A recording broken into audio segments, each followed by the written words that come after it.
जय राधा माधव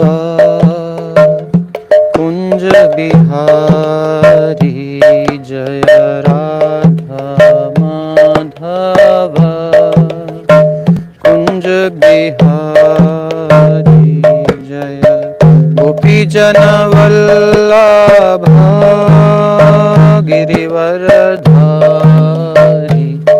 जय गोपी जन वल्लभा गिरिवरधारी, जय राधा माधव कुंज बिहारी, जय राधा माधव कुंज बिहारी। यशोदानंदन व्रज जन रंजन, यशोदानंदन व्रज जन रंजन, यशोदानंदन व्रज जन रंजन, यशोदानंदन व्रज जन रंजन। यमुना तीर वनचारी, यमुना तीर वनचारी, जय राधा माधव कुंज बिहारी, जय राधा माधव कुंज बिहारी।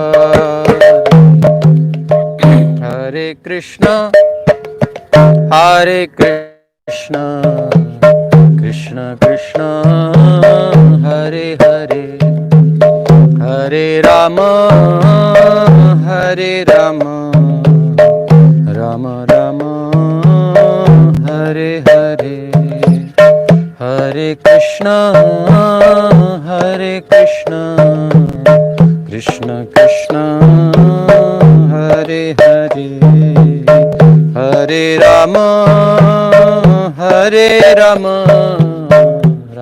राम हरे हरे, हरे कृष्ण कृष्ण कृष्ण हरे हरे,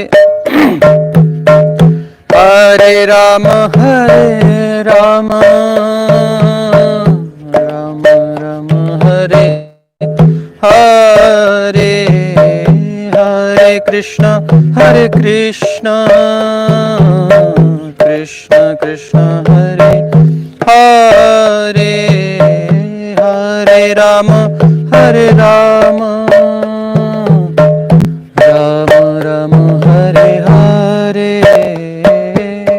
हरे कृष्ण कृष्ण कृष्ण हरे हरे, राम राम हरे हरे, हरे कृष्ण कृष्ण कृष्ण हरे हरे, हरे राम राम राम हरे हरे, हरे कृष्ण कृष्ण कृष्ण हरे हरे, हरे राम राम राम हरे हरे। जय राधा माधव राधे, जय राधा माधव राधे, जय राधा श्याम सुंदर राधे, जय राधा श्याम सुंदर राधे, जय गौर निताई जय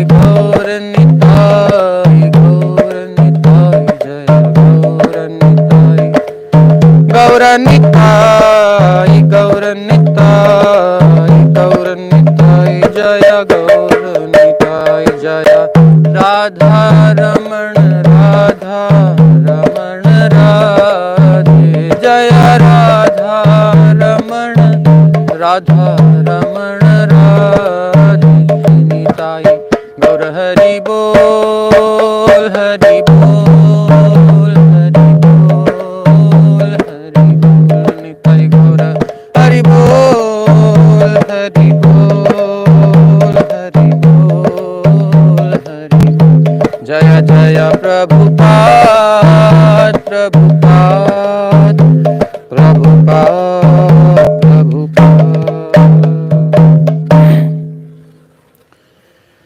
जय ओम विष्णुपाद परमहंस परिव्राजकाचार्य अष्टोत्तर श्री श्रीमद्भय चरणारविंद भक्ति वेदांत स्वामी प्रभुपाद की जय। जय ओम विष्णुपाद परमहंस परिव्राजकाचार्य अष्टोत्तर श्री श्रीमद्भक्ति सिद्धांत सरस्वती गोस्वामी प्रभुपाद की जय। नमो भगवते वासुदेवाय।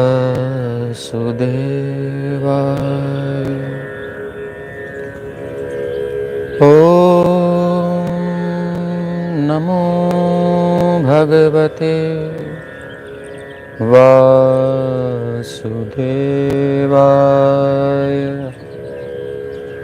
ओम नमो भगवते वासुदेवाय।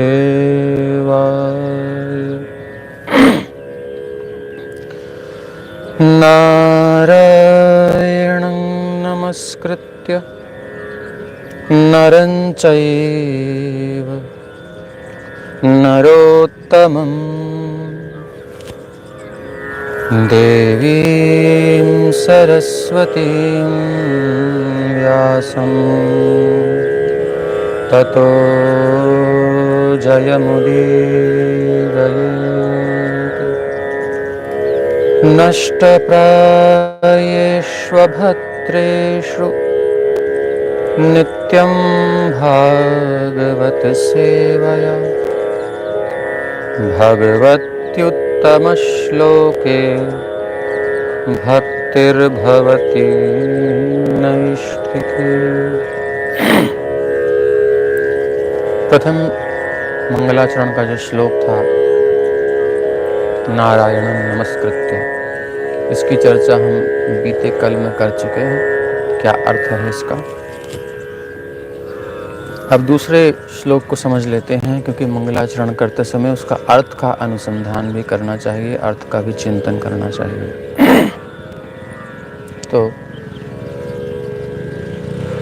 नष्ट प्रायेष्व भद्रेषु, बिल्कुल फ्री होकर के, सब चिंता दिमाग से निकाल करके जो कुछ करना है पहले कर लीजिए, और यदि बाकी है तो 1-1.5 घंटे बाद कर लेना।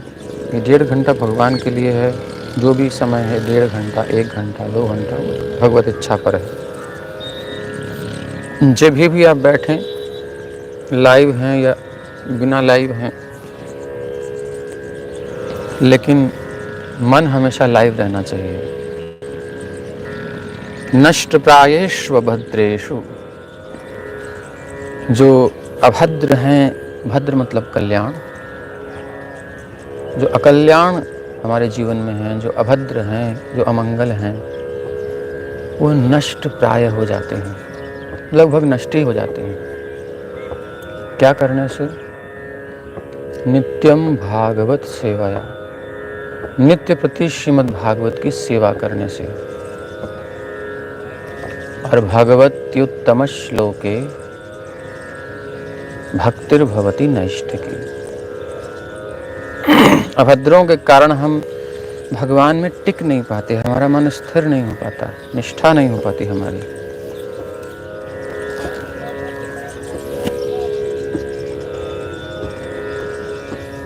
इसलिए नष्ट प्रायेष्व भद्रेषु नित्यम भागवत सेवया। भागवती उत्तम श्लोके, उत्तम श्लोक भगवान श्री हरि में, भक्तिर भवती नैष्ठिकी, नैष्ठिकी निष्ठा वाली भक्ति हो जाती है हमारी। शुरू में हमारी निष्ठा नहीं होती, फ्रिंकल भटकता रहता है मन, कभी करते हैं कभी नहीं करते हैं, कभी किया नहीं किया। अभी हमारी यही स्थिति है। लेकिन धीरे धीरे जैसे हम भक्ति में नित्य प्रति लगे रहेंगे, बलपूर्वक समय निकाल के ये जान करके कि यही जीवन का लक्ष्य है। और यदि हम लगे रहेंगे तो क्या होगा, निष्ठा हो जाएगी। जैसे दूध होता है, दूध किसी भी पात्र में रखो वैसा हो जाता है।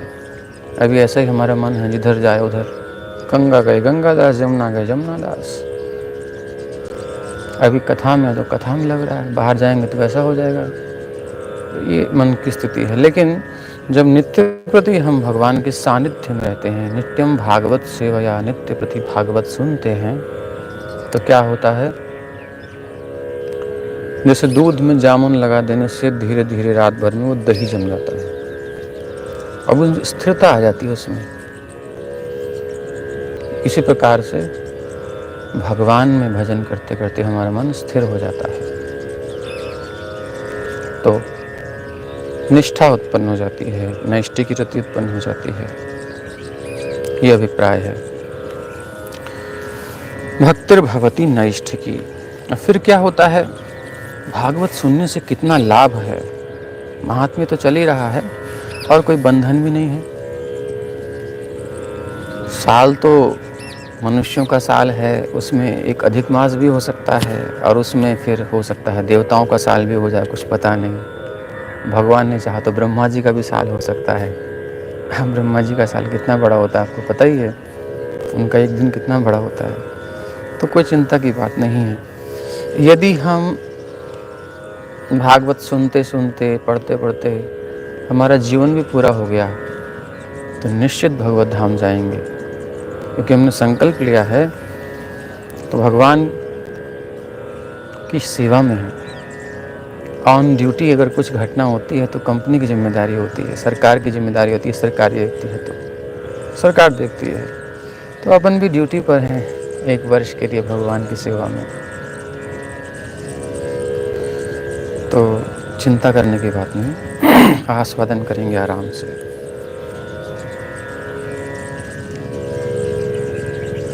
तो क्या होता है, तदा रजस तमो भावा, हमारे हृदय में तमोगुण है, रजोगुण है, उसके कारण काम है, क्रोध है, लोभ है। अभी मुस्कुरा रहे हैं, अभी किसी ने कुछ कह दिया, इतनी त्योरियां चढ़ जाएंगी, इतना गुस्सा आ जाएगा, आग लग जाएगी अंदर, सारा रस खत्म हो जाएगा, जल जाएगा सब क्रोध में। तो ये जो कारण है ना, इसलिए हमारा रस टिक नहीं पाता, जल जाता है। लेकिन नित्य भागवत सुनते रहने से निष्ठा आती है, पहले दृढ़ता आती है। उस दृढ़तापूर्वक जब भक्ति में हम लग जाते हैं, तब काम भी चला जाता है, क्रोध भी चला जाता है, लोभ, मोह, मद, मात्सर्य, जलन सब अपने आप दूर हो जाता है। बस लगे रहिए स्टेप बाय स्टेप। तदा रजस्तमो भावा काम लोभा दयश्च ये चेत एतैर अनाविद्धम।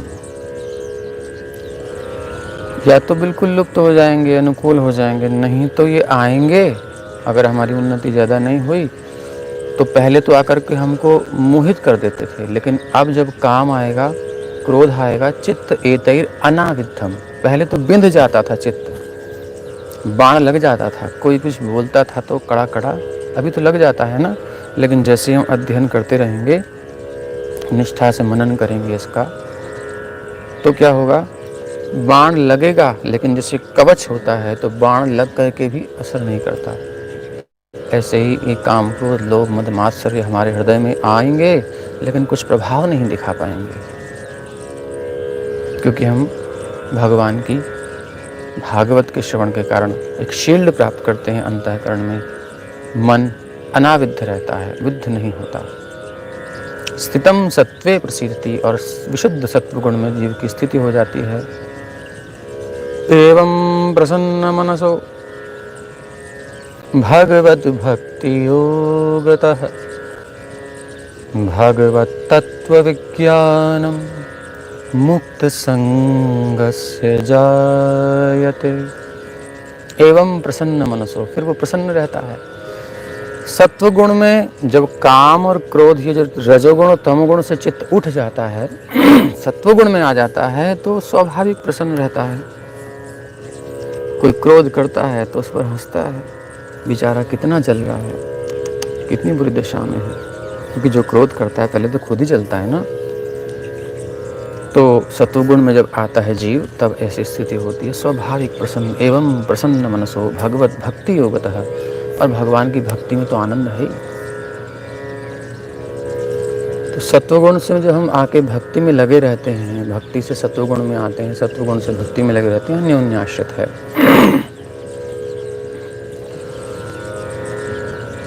एवं प्रसन्न मनसो भगवत भक्ति योगतः। भगवान की भक्ति से जब जीव प्रसन्न हो जाता है, तो भगवत तत्व विज्ञानम, जो भगवान कहते हैं ना गीता में, जो मुझे तत्व से जानता है, तो तत्व की बात जो है वो ऐसे ही आएगी step by step.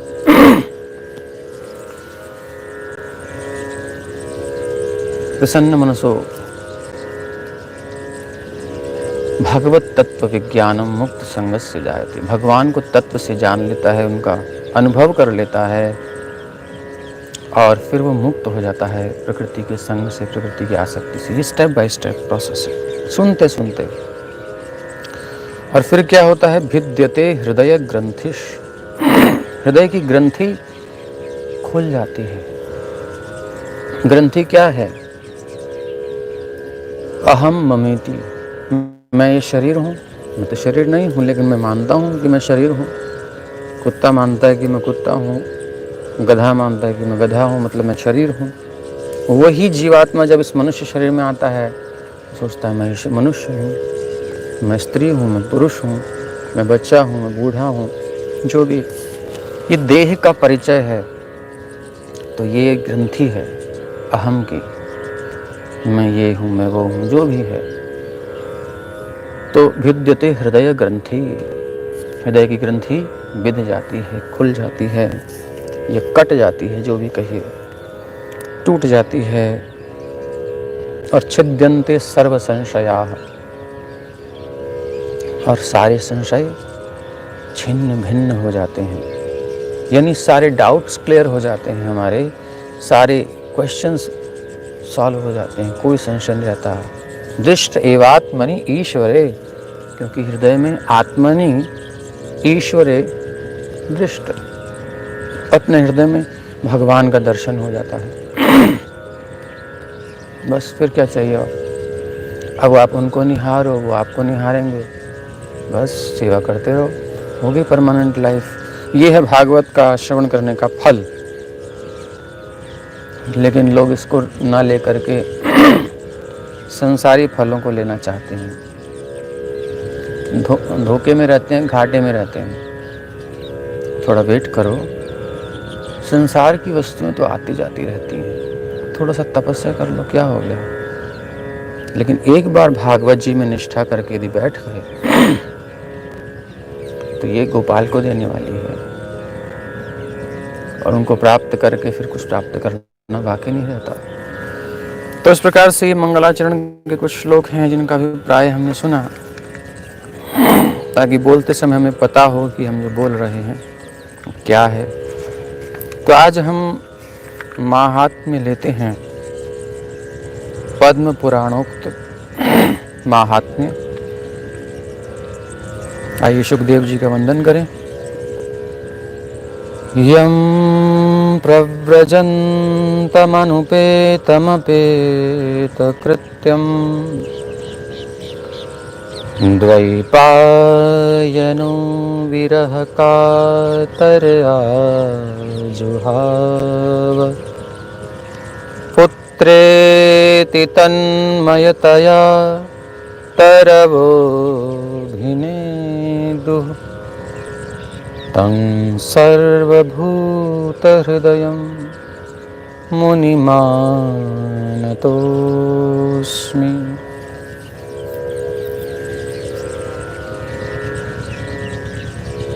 Sukhdev ji को प्रणाम करके और व्यास आदि जी को प्रणाम तो हम कर ही लिए।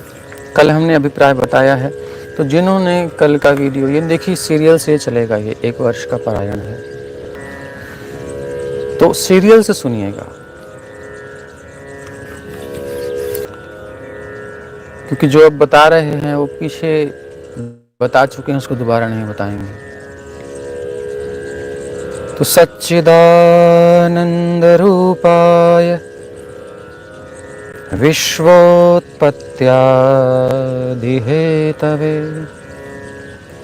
तापत्रय विनाशाय श्रीकृष्णाय वयं नमः।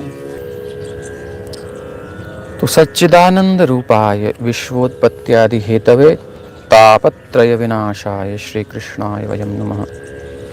सच्चिद और आनंद जिनका स्वरूप है, भगवान का श्री विग्रह सच्चिदानंद रूप है। सत हमेशा रहने वाले, भगवान कभी मरते नहीं हैं। चित मतलब ज्ञान स्वरूप हैं, ज्ञान घन है। भगवान में ज्ञान स्वरूप हैं, वो ज्ञान देने वाले हैं, उनसे सबको ज्ञान होता है। तो सच्चित और आनंद, चित ज्ञान स्वरूप है, आनंद स्वरूप है। संसार में तो सुख है, सुख के साथ दुख भी है, लेकिन आनंद भगवान का स्वरूप आनंदमय है। आनंदमयोभ्यासात्, आनंद मतलब उसमें सुख दुख का झंझट नहीं है। आनंद मतलब होता है प्रतिक्षण वर्धमानम। सुख कैसा होता है, यहां से शुरू होता है, घटता जाता है, घटता जाता है। जो सुन रहे हैं उसे याद रखिएगा, क्योंकि आगे आने वाले प्रसंगों में हम दोहराएंगे नहीं। और अगर आपने इसको स्मरण नहीं रखा, इन सब बातों को, तो आगे आने वाली कथा में कन्फ्यूजन होगा। इसलिए एक बार सुनिए, 2 बार सुनिए, आपको कोई समस्या नहीं है, यूट्यूब पर है ही। और मनन करते रहिए, ताकि जब हम सच्चिदानंद बोलें तो सच्चिदानंद में सारे अर्थ आपको क्लियर होने चाहिए। सत क्या है, चित क्या है, आनंद क्या है, ऐसे ऐसे जो भी है। आनंद तो हमारा संसार का सुख जो है वो यहाँ से शुरू होता है, फिर घटता है और घटता है, घटता है, घटता है, घटते घटते घटते घटते पता नहीं कहाँ गया। और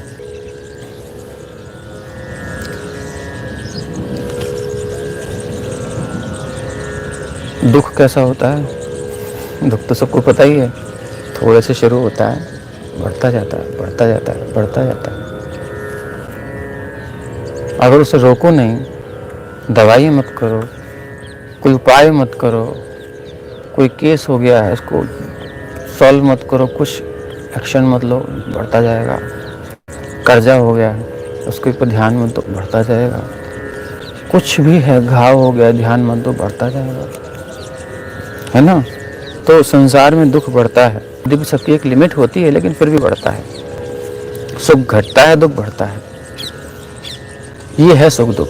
लेकिन आनंद क्या है, प्रतिक्षण वर्धमानम। आनंद मतलब नंदित हो जाता है, मुदित हो जाता है, प्रमुदित हो जाता है, मस्त हो जाता है। उसे सुख और दुख प्रभाव ही नहीं करते। उसके लिए सुख भी फीका हो जाता है, दुख भी फीका हो जाता है, कोई फर्क नहीं। एक दृष्टि से समझ सकते हैं, जीभ पर आपके इंजेक्शन लगा दिया, सुन्न कर दिया। अब आपको हमने गुलाब जामुन खिलाया, कितना मीठा है, पता ही नहीं चलेगा, सुन्न हो गई ना जीभ। हमने आपको लाल मिर्च खिलाई, हरी मिर्च खिलाई, तीखी वाली, बिल्कुल भयंकर, अभी भी तोड़ के पेड़ से खा के देखो, कुछ पता नहीं चलेगा तीखी क्या है। इसमें उसे कोई अनुभव ही नहीं हो रहा। इस दृष्टि से संसार का जो सुख दुख है उसे प्रभाव नहीं करता, रहता है, खाता भी है, सब कुछ चलता है, देखता है, व्यवहार करता है, मगर प्रभावित नहीं होता। क्या होता है, वहां पर तो सुन्न हो जाता है इंजेक्शन के कारण, यहाँ पर आनंदित हो जाता है। एक ऐसा नशा है, एक ऐसा आनंद है, एक ऐसी मस्ती है छा जाती है कि उसमें संसार के सुख दुख खो जाते हैं, पता ही नहीं कहाँ है। यह है आनंद। तो ऐसे जो सच्चिदानंद रूप है भगवान, सच्चिदानंद रूपाय, इसको हम बहुत हल्का हल्का अर्थ कर रहे हैं, बहुत गहन अर्थ होता है, लेकिन हम सब शुरुआत में हैं, इसलिए सच्चिदानंद रूपाय विश्वोत्पत्ति आदि हेतवे, विश्व की उत्पत्ति आदि के हेतु यानी कारण है। उत्पत्ति का मतलब आदि के साथ लग गया, उत्पत्ति पालन और संहार, सृष्टि स्थिति प्रलय कि जो कारण है, हेतु हैं, करने वाली एक तरफ कहते हैं दुर्गा जी है ना, दुर्गा मैया की तो कृपा है ही है। हमने इसके वीडियो से पहले उसमें जो दुर्गा जी का जो वीडियो उसमें सुना था, सृष्टि स्थिति प्रलय साधन शक्ति रेखा। सृष्टि स्थिति प्रलय करने वाली जो साधन शक्ति है, भगवान की शक्ति है, दुर्गा जी के द्वारा करते हैं, शक्ति के द्वारा करते हैं।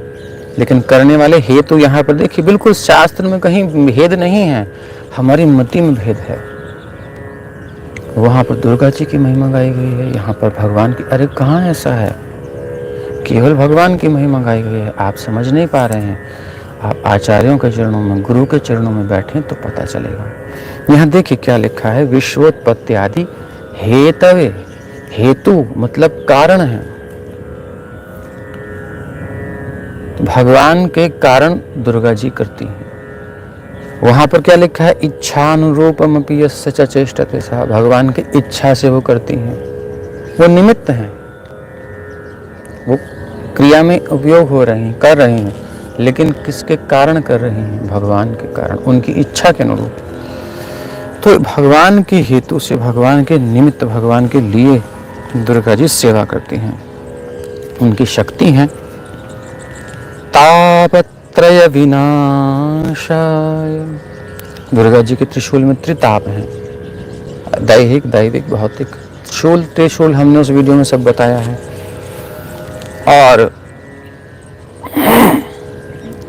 वो त्रिताप जो हैं भगवान की शरण लेने पर, उस वीडियो में हमने जो बताया दुर्गा जी कौन है, उनको प्रसन्न कैसे करें, जो वहाँ बताया है उसका लिंक यहाँ स्पष्ट हो रहा है महात्म्य के प्रथम श्लोक में ही। दुर्गा जी कब ताप से मुक्त करती हैं, जब जीव भगवान की शरण में जाता है। यहाँ भी यही लिखा है, तापत्रय विनाशाय। तीनों प्रकार के ताप, जो भी संसार में कष्ट हैं, वो 3 भागों में विभाजित हैं। ये भी हमने उसने बता दिया है। तो उनका विनाश, विनाश मतलब जड़ से नाश कर देते हैं भगवान। ऐसे हैं श्री कृष्णाय वयं नुमः। ऐसे श्री कृष्ण को हम, वयम यानी हम सब, प्रणाम करते हैं। हम आप सब जो भी समाहित हैं। और ऐसे अगर एक एक श्लोक को लेंगे तो फिर ये 1 घंटा नहीं 10 घंटा चलेगा, 10 घंटे भी नहीं, पता नहीं कितना चलेगा, कुछ पता नहीं। तो देखा जाए तो ये भी तेज ही चल रहे हैं। खैर महात्म्य पूर्ण करना है तो आगे चलते हैं। एक बार भागवत कथा अमृत का रसास्वादन करने में जो कुशल हैं, कथा सुनना में भी कुशलता चाहिए। ये नहीं बैठे और चल दिए आस्वादन। कुछ लोगों को खाना नहीं आता है, कुछ लोगों को खाना आता है, कुछ लोगों को पीना नहीं आता, कुछ लोगों को पीना आता है। मतलब भोजन करें थोड़ा आराम से, प्रसाद ले रहे हैं तो एक एक वस्तु का क्या आस्वादन है उसका अनुभव करते हुए, थोड़ा रस मुँह का मिले, थोड़ा लार उसमें मिले, थोड़ा पानी आता है मुँह में, है ना। स्वादिष्ट भोजन हो, प्रसाद हो, उसको जब हम आराम से चबा के खूब आराम से उसका स्वाद ले करके जब खाते हैं तो वो है रसास्वाद। और यूँ आए पट पिज़्ज़ा खाया, बर्गर खाया, भागते हुए खा रहे हैं, दौड़ते हुए खा रहे हैं, कुछ दिमाग कहीं घूम रहा है, मोबाइल लेके खा रहे हैं, टीवी देखते हुए खा रहे हैं। ये सब क्या हसरों के काम है। ये कुछ खाना नहीं आता, जानवरों की तरह। जानवरों की तरह भी कहना गलत बात है, ऐसा कह देते हैं लोग, मैं उसने बोल दिया। मगर जानवर भी बेचारे, वो तो पूरा फोकस करके खाते हैं, वो तो टीवी भी नहीं देखते, उनके पास मोबाइल भी नहीं होता, उन्हें कोई टेंशन नहीं होती, वो केवल खाने में दिमाग लगाते हैं। कम से कम जानवर भी अच्छे हैं। आदमी तो जानवरों से भी गया बीता हो गया, खा भी नहीं सकता ढंग से और तो क्या, सुसु भी नहीं कर सकता ढंग से। हम बहुत पहले जब कहीं जॉब किए थे, बहुत पहले ऐसे ही शौक में, क्योंकि हमारे मामा श्री ने लगवा दिया था कि कर ले, कुछ कर ले, छुट्टियाँ तेरी चल रही हैं। मैंने कहा ठीक है। तो वहाँ पर जो था, जो मालिक था, वो टॉयलेट में भी जा रहा है सुसु करते हुए, तो फ़ोन आ रहा है उसका, बहुत पहले जब नए फ़ोन चले थे, मोबाइल। तो वहाँ भी बात कर रहे हैं, हमने इसे मूतने की फुर्सत नहीं है, क्या इंसान है। तो ये हालत हो गई हम लोगों की कि हमने मूतने तक में भी टेंशन है, वो भी चैन से नहीं कर सकते। खाएंगे कहाँ से, दौड़ते भागते खा रहे हैं, दौड़ते भागते खा रहे हैं, क्या स्वास्थ्य बनेगा। अरे भाई 2 टाइम की रोटी तो चैन से खा लो, किस लिए भाग रहे हो। तो आस्वादन की बात तो मैंने कहा कि एक बार भागवत कथामृत का आस्वादन रसास्वादन करने में कुशल मुनिवर शौनक जी, कथा को पीना चाहिए। आगे आएगा भागवती जब प्रारंभ होगी तो पीबत भागवतम, पीना चाहिए, आस्वादन करना चाहिए। शरबत लेते हैं तो एक घूंट लिया, थोड़ा मुंह में घुमाया उसको, और टेस्ट लेते हुए, अभी कौन कर पाएगा जिसके पास टाइम होगा, जिसके दिमाग में थोड़ा सा भी रिलैक्स होगा, जिसको रिलैक्स वाला ही कर पाएगा। अब हमको रिलैक्स है ही नहीं, चिंता इतनी लगी पड़ी है कि पता नहीं क्या सारी दुनिया हमसे ही चल रही है क्या। तो भाई खाना पीना सोना थोड़ा आराम से, संसार की क्रियाएं थोड़ा रिलैक्स होकर करना चाहिए। क्या भागे जा रहे हैं। और जब यही करना चाहिए तो कथा तो बहुत ही आराम से सुननी चाहिए, बिल्कुल फ्रेश होकर के, फ्री माइंड होकर के। सारे संसार के क्रियाकलाप हमने सब कर लिए, अब कुछ करना बाकी नहीं है। गुरु महाराज कहते हैं जब जप कर रहे हो, कथा सुन रहे हो, तो घी का पात्र भी लुढ़कता हो, देसी घी, शुद्ध देसी घी, और वो भी गिर रहा हो तो भी ध्यान नहीं देना चाहिए, ऐसे कथा में लगना चाहिए। तो ये कथा सुनने की उत्तम विधि है। ये सब बातें आएंगी, लेकिन एक खुलता है तो खुलता चला जाता है। फिलहाल हम अपने आप को रोकेंगे अब विस्तार करने से, नहीं तो फिर ये भी नहीं हो पाएगा। तो आराम से कथा का आस्वादन करते हुए चलिए, रसास्वाद करते हुए चलिए। और इसमें हमारे शौनक आदि ऋषि बड़े कुशल हैं। कथामृत रसास्वाद कुशल है शौनको ब्रवीत। एक और उदाहरण देते हैं, फिर विस्तार हो रहा है। बच्चे को खिलाते हैं तो कैसे खिलाती है मैया, अब तो खैर माएँ खिलाना विलाना, दूध पिलाना सब भूल गई, बड़े लाड़ से खिलाती है। किसी के नाम की, बेटा उसके नाम की खा ले, उसके नाम की खा ले, अच्छा तू ऐसा कर ले, मतलब बहुत प्रकार की युक्तियां जानती हैं मैयाएं, तो कैसे कैसे खिलाया जाता है हमने तो जब देखा है। तो खूब लाड़ मिला है और अभी तक मिलता रहता है। तो माँ के लिए जो बच्चा बच्चा ही रहता है। तो इसी प्रकार से जो वक्ता है ना, उसको रसा रसा करके उनको भी संतुष्ट करते हुए प्रश्न करते, बीच बीच में ऐसे ऐसे प्रश्न करके कि उनको उत्साह मिले, अरे वाह इतना सुंदर इतना सुंदर। तो ऐसे ये शौनक आदि ऋषि बड़े सुंदर प्रश्न करते हैं, रसास्वादन करते हैं। इसलिए रसास्वाद कुशल शौनको अब्रवीत, शौनक मुनि कह रहे हैं। वास्तव में आस्वादन योग्य कुछ है तो श्रीमद् भागवत भगवान की कथा। मनुष्य को छोड़ो, स्वयं भगवान आस्वादन करते हैं। आगे वर्णन आएगा कि स्वयं लक्ष्मी जी नारायण को कथा सुनाती हैं और कभी नारायण लक्ष्मी जी को कथा सुनाते हैं। ये भागवत की कथा शिव जी पार्वती जी को सुनाते हैं, ब्रह्मा जी ब्रह्माणी को सुनाते हैं। सब वर्णन आएगा। तो ये ऐसी कथा है जो स्वयं इसके रसिक ठाकुर जी भी हैं। तो हम क्यों नहीं इसका आस्वादन करते? आराम से करना चाहिए, निश्चिंत होकर के। यही जीवन का लाभ है, ये मानते हुए यही हमको पहुंचना है। हमें जीवन में भगवत प्राप्ति करनी है और भगवान कथा के रूप में है ही। तेनेम वांगमयी मूर्ति, साक्षात वांगमयी मूर्ति है भगवान की श्रीमद् भागवत। जो हमने मास पारायण किया उसमें हमने चरणों से ध्यान किया और भगवान के शीश तक, द्वादश स्कंद तक किया। तो हमने बताया था कि किस प्रकार पहला स्कंद दूसरा स्कंद भगवान के 2 चरण हैं। ऐसे हमने पूरा वर्णन किया था भगवान के विग्रह का। तो साक्षात श्री भगवान भागवत के रूप में विराजमान हैं। अभी मंत्रमयी एक तो हरे कृष्ण महामंत्र के रूप में श्री कृष्ण है, श्रीमद् भागवत के रूप में श्री कृष्ण है। इनका हम स्वागत करें, इन्हीं को तो प्राप्त करना है। अब इनका शरण लेकर के इनको अपने हृदय में बसाएं, यही करना है। मिल गए हैं भगवान, भगवान मिल चुके हैं, अनुभूति बस करनी है। इसलिए लग जाइए और सब चिंताएं एक साइड में रख दीजिए। कथा में है तो फिर कुछ नहीं है, यही है बस। भगवान को प्रायोरिटी देंगे तो भगवान हमें प्रायोरिटी देंगे, और भगवान को सेकेंडरी कर देंगे तो ठीक है, भगवान कहेंगे ठीक है तेरे को बाद में देखेंगे। ये यथा माम प्रपद्यन्ते तांस तथैव भजाम्यहम् हम। ये सूत्र आप याद रख लीजिए। इधर देखना है कि अपन क्या कर रहे हैं, उधर भी वही होने वाला है, वही उत्तर मिलने वाला है।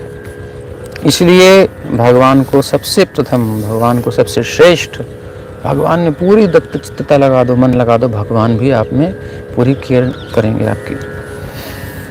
तो ये जो रसास्वाद में कुशल हैं शौनक आदि ऋषि कथा के, जो कि करना चाहिए, यही जीवन का लक्ष्य है। अब वो कहते हैं, शौनक उवाच अज्ञानध्वांत विध्वंस कोटि सूर्य समप्रभ सूताख्या हि कथा सारम मम कर्ण रसायनम। एक एक अक्षर, एक एक शब्द बहुत सारा, बहुत कुछ कह रहा है, केवल अर्थ ही कहेंगे। अज्ञान ध्वांत विध्वंस कोटि सूर्य समप्रभा। आपकी जो कथा है ना, ये भगवान की जो कथा है आपकी, मतलब आपके द्वारा कही गई सूत जी और भगवान की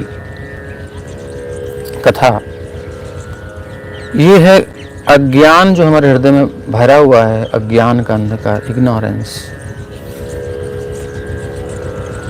उसको नष्ट करने के लिए करोड़ों सूर्य के समान आपके वचन हैं, जो कथा के वचन हैं, और मेरे कानों के लिए रसायन के समान हैं। मम कर्ण रसायनम, अमृत स्वरूप है, आनंद देने वाले हैं। भक्ति ज्ञान विरागाप्तो विवेको वर्धते महान माया मोह निरासश्च वैष्णवैः क्रियते कथम। भक्ति ज्ञान और वैराग्य से प्राप्त होने वाले महान विवेक की वृद्धि किस प्रकार होती है? भक्ति ज्ञान और वैराग्य। भक्ति के दो पुत्र हैं, ज्ञान और वैराग्य। इनके द्वारा विवेक की वृद्धि किस प्रकार होती है, तथा वैष्णव लोग किस तरह इस माया मोह से अपना पीछा छुड़ाते हैं। माया मोह निरासश्च वैष्णवे वही क्रियते कथम, कैसे करते हैं। इह घोरे कलौ प्रायो, इस घोर कलयुग में प्रायः सभी जीव जीवश्चासुरतांगतः, सारे जीव असुरता को प्राप्त हो गए हैं। आसुरी लक्षण गीता में भगवान ने बताए हैं, आप देखिए वहां दैवी गुण और आसुरी गुण। क्लेशाक्रांतस्य तस्यैव शोधने किं परायणम्, और जिसके अंदर आसुरी स्वभाव है वो कभी शांत नहीं रह सकता, भयभीत रहेगा, अंदर उसके बहुत सारे क्लेश रहेंगे, उससे आक्रांत जो जीव हैं हम सब। तस्यैव शोधने किं परायणम्, उनका शोधन करने के लिए क्या उपाय है, सर्वश्रेष्ठ उपाय क्या है, यानी हृदय शुद्ध करने के लिए, जिससे हमको टेंशन हो रही है।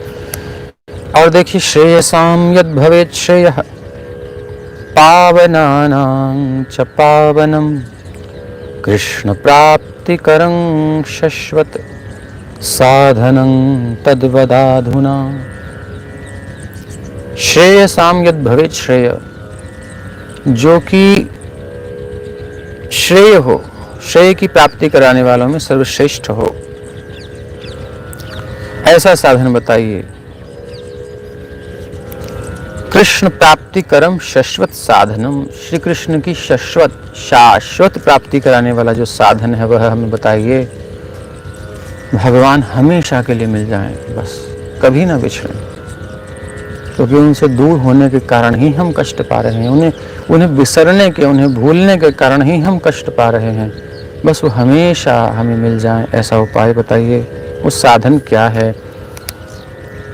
अगर स्वर्ग का वृक्ष प्रसन्न होता है, स्वर्ग का वृक्ष कल्प वृक्ष हमें मिल जाए तो उसके नीचे हम जो मांगे वो मिल जाता है, लेकिन वो भी संसार की स्वर्ग की वस्तुएं दे सकता है, लौकिक वस्तुएं दे सकता है। लेकिन यदि गुरु प्रसन्न हो जाएं तो वैकुंठ प्रदान कर सकते हैं, भगवत धाम दे सकते हैं। वो स्वर्ग का वृक्ष नहीं दे सकता। प्रयच्छति गुरु प्रीतो वैकुंठम योगी दुर्लभम, सूत जी कहते हैं। आप देखिए कितने सुंदर प्रश्न किए हैं, हमारे तो दिमाग में भी नहीं आएंगे, प्रश्न करना चाहिए। हम तो महात्माओं के पास जाते हैं तो जिन्हें क्या क्या कहते हैं, हमारे मस्तिष्क में चीज़ें हैं ही नहीं। इसलिए ऐसे एक प्रश्न करना चाहिए। ये है कथा मित्र रसास्वाद कुशलः। अब ये जो प्रश्न किए हैं इसके उत्तर में इतना सुंदर व्याख्यान सूत जी करने वाले हैं। सूत उवाच प्रीति शौनक चित्ते ते, पहचान गए तुम्हारे हृदय में भगवान की प्रीति है, प्रेम है। यतो वच्मि विचार्य च, इसलिए मैं विचार करके आपसे कुछ ना कुछ कहूंगा। सर्व सिद्धांत निष्पन्नम संसार भयनाशनम, और ऐसे नहीं कहीं का गपोड़ पुराण से लेकर के आऊंगा नहीं, गपोड़ पुराण से नहीं लाऊंगा, जिसमें गप्पें लिखी होती हैं। प्रामाणिक शास्त्रीय वचन, सर्व सिद्धांत निष्पन्नम, सैद्धांतिक बात, फैक्ट बात, जो नियम हैं, जो आध्यात्मिक रूल्स रेगुलेशंस हैं उसके अनुसार, सिद्धांत के अनुसार, सर्व सिद्धांत निष्पन्नम, बिल्कुल प्रामाणिक बात होगी। और फिर संसार भय नाशनम, तो संसार का जो भय है वो चला जाएगा, नाश हो जाएगा। बस सुनो ध्यान से। भक्त्योघवर्धनम यच्च, इसके सुनने से भक्ति का जो वेग है वो बढ़ जाता है। भक्त्योघवर्णम वर्धनम, अभी भक्ति हमारी ढीली ढाली है। ढीली ढाली कैसे है? हमारा मन गंगा की भांति समुद्र की ओर मिलने की तरफ नहीं जाता। कैसा है हमारा मन? थोड़ा सा काम आया, थोड़ा सा क्रोध है, थोड़ा सा लोभ है, थोड़ा सा ये काम, थोड़ा सा वो काम, भूल गए। अब ऐसा गंगा जी भगीरथ जी के पीछे जा रही थी, तो हमने बताया था आपको, शायद आप हाँ तो कह नए प्रसंग में बता देते हैं कि जब भगीरथ जी लेकर के चले गंगा जी को, तो बंगाल में जब पहुंची, कलकत्ता के पास 120 किलोमीटर दूर नवद्वीप में, मायापुर में, गंगा जी वहीं रुक गई। अब भगीरथ जी आगे पहुंचे, बोले आवाज़ कुछ, अरे कहाँ है, कुछ भी धारा नहीं आ रही। और जब गए पीछे लौट करके तो देखा गंगा जी यहीं पे रुक गई हैं। क्या हो गया गंगे माँ? तो स्वरूप से बोली, यहाँ मेरे प्रभु अवतार लेंगे, कलयुग में नदिया बिहारी बन के आएंगे, श्री चैतन्य महाप्रभु के रूप में। तो ये गंगा जी का ये फ्लो रुक गया, ये तो भगवान के लिए रुका। तो मैं एक उदाहरण दे रहा हूँ रुकने वाला। तो उसके बाद फिर गंगा जी वहाँ प्रणाम करके चली गई भगीरथ जी के साथ, और फिर उनका उद्धार किया, गंगा सागर में मिली। तो गंगा जी कहीं इसके अलावा कहीं ऐसा हुआ कि रुकी हो? जब गंगा जी आ रही थी तो जो छोटे मोटे पत्थर थे, ये पठार भी थे, तो उनके ऊपर बह करके उनको अपने अंदर समाते हुए चली गई। गंगा जी में बहुत सारे पत्थर होते हैं, और कुछ बड़े बड़े पहाड़ हैं, तो गंगा जी उसके बगल में से निकल जाती हैं, रुकती नहीं है। यहाँ पर आ रहा है भक्त्यौघवर्धनम, भक्ति का वेग हमारा बड़ा मंद है। कोई भी थोड़ा सा भी अवरोध आता है वहीं रुक जाता है। रुकने का मतलब क्या है? कैसे पता चलेगा रुक गया? हम श्री कृष्ण भक्ति को छोड़ करके, श्री कृष्ण स्मरण को छोड़ करके राग में पड़ जाते हैं, द्वेष में पड़ जाते हैं, खींचातानी में पड़ जाते हैं, संसार में उलझ जाते हैं, जाकर के वहीं फंस जाते हैं, आगे जा ही नहीं पाते। ये हमारी समस्या है। तो इन सब काम क्रोध लोभ मद आदि के चक्र में हम पड़ जाते हैं। उलझना नहीं चाहिए। अगर हमें भगवान के धाम जाना है तो उलझना नहीं चाहिए संसार में। माया क्या करती है? वो टेस्ट लेती रहती है। भक्तों की और भक्तानियों की टेस्ट लेती रहती है, जितने भी संसार में हैं। क्या टेस्ट लेती है? उनके सामने एक समस्या फेंकती है, वो उसमें उलझ गया तो भक्ति ढीली है, और उसने उसको अपने अंदर समा लिया, सह करके आगे बढ़ रहा है, भजन कर रहा है, तो भक्ति तीव्र है, वेग अच्छा है उसका। और उससे अंदर समाया नहीं जा रहा है, उसको सह नहीं सकता, तो साइड करके निकल जाए, लेकिन वो रुके नहीं। तो भक्त्यौघवर्धनम, भक्ति का जो वेग है उसको बढ़ाने वाला है ये कथानक। और यच्च कृष्ण संतोष हेतुकम, कल हमने सुना ही कि किस प्रकार श्रीमद् भागवत का श्रवण करना श्री कृष्ण के संतोष का हेतु है, श्री कृष्ण को संतुष्टि प्रदान करता है। भगवान प्रसन्न होते हैं उस जीव से जो भागवत में लगता है बड़े प्रेम से और कुछ चिंता नहीं करता। तदहं ते विधास्यामि, वही मैं आपको सुनाऊंगा, वही साधन में आपको बताऊंगा। सावधानतया शृणु, लेकिन ध्यान से सुनना, सावधान होकर के सुनना। अब ये नहीं कि यहाँ हम सुना रहे हैं और आप उधर बैठ के सुन रहे हैं और सुनते सुनते, ऐसा नहीं होना चाहिए। ध्यान से, सावधानतया शृणु। काल व्याल मुखग्रास त्रास निर्नाश हेतवे, श्रीमद्भागवतं शास्त्रं कलौकीरेण भाषितम्। काल व्याल मुखग्रास, काल व्याल, काल रूपी व्याल यानी सर्प के मुख का ग्रास, मुखग्रास, ग्रास हम खाते हैं ना, वो ग्रास होता है, तोड़ के मुंह में डाला टुकड़ा, एक कौर, वो ग्रास। तो काल रूपी सर्प के मुख का ग्रास बन गए हम। अब एक त्रास है, एक कष्ट है, मृत्यु का भय है, रोगों का भय है। आजकल तो संसार में आदमी को आदमी से भय है, वो कहीं मेरे साथ ये ना कर दे, वो ना कर दे। तो जो भी है एक त्रास है, कष्ट है हमें। तो काल व्याल मुखग्रास त्रास निर्नाश हेतवे, उसको जो नाश करने में हेतु है।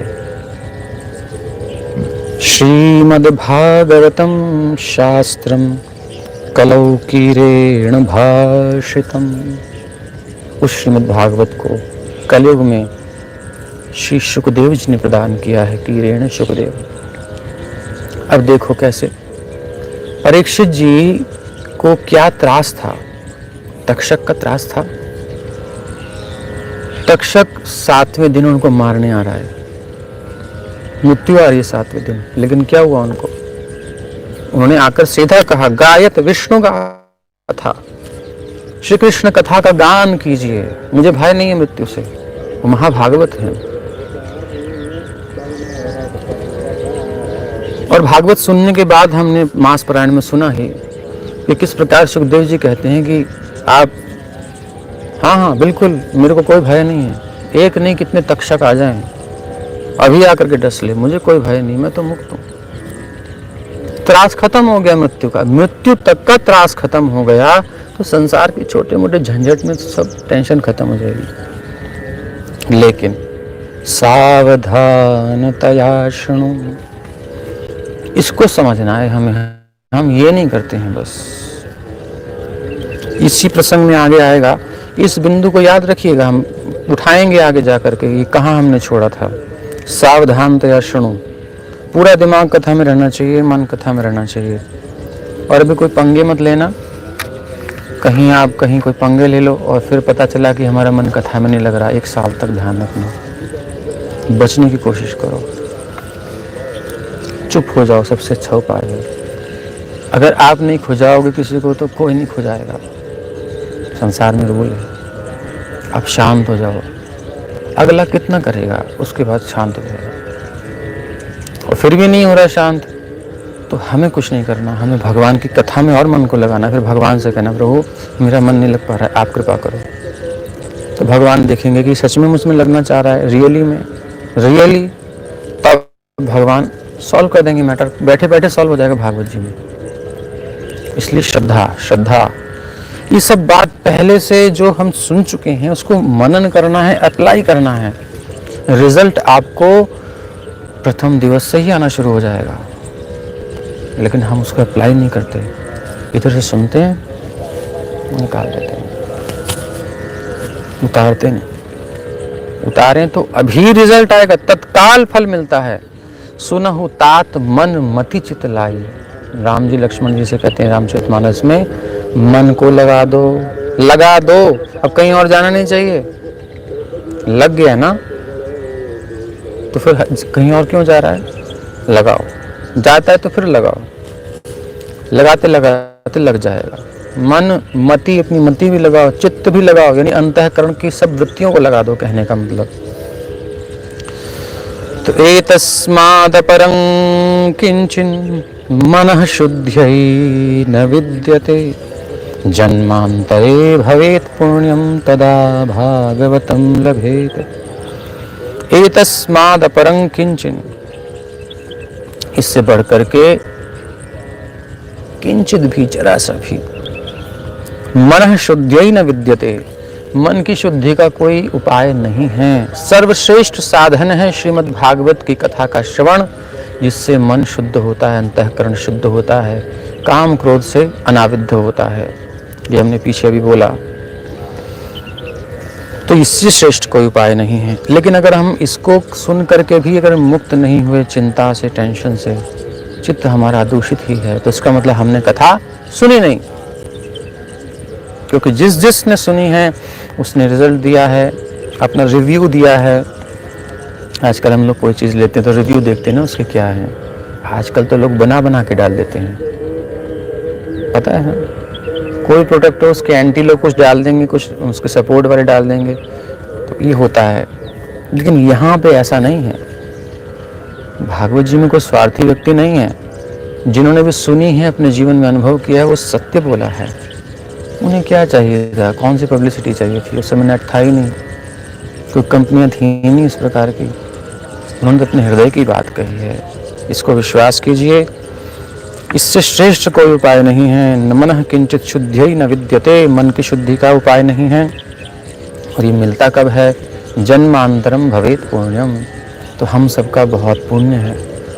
जन्म जन्मांतरों का पुण्य जब इकट्ठा होता है, तदा भागवतम लभेत, तब श्रीमद् भागवत प्राप्त होती है। पता नहीं कौन सा पुण्य है, निश्चित भगवत कृपा से है।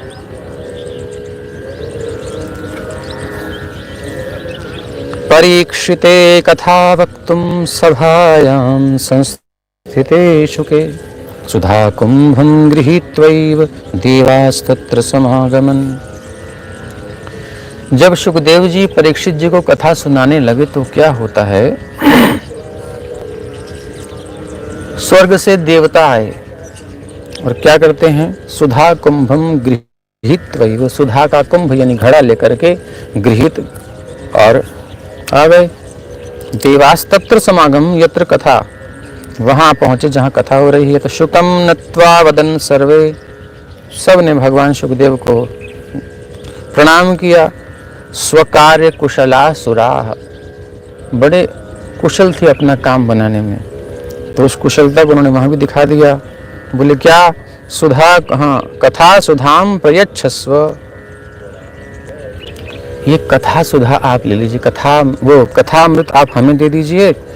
और गृहीत्वैव सुधाम इमाम सुधाम गृहीत्वैव, कथा सुधाम हाँ कहाँ गया, हाँ, कथा सुधाम प्रयच्छस्व, उसको प्रदान कर दीजिए। एक्सचेंज ऑफर दिया उन्होंने कि ये अमृत का जो घड़ा है हमारा स्वर्ग का, ये तो आप ले लो, और वो उसके बदले कथामृत हमें दे दो। क्यों? ये फ्री फंड में ऑफर क्यों लेके आ गए? किसने बुलाया था?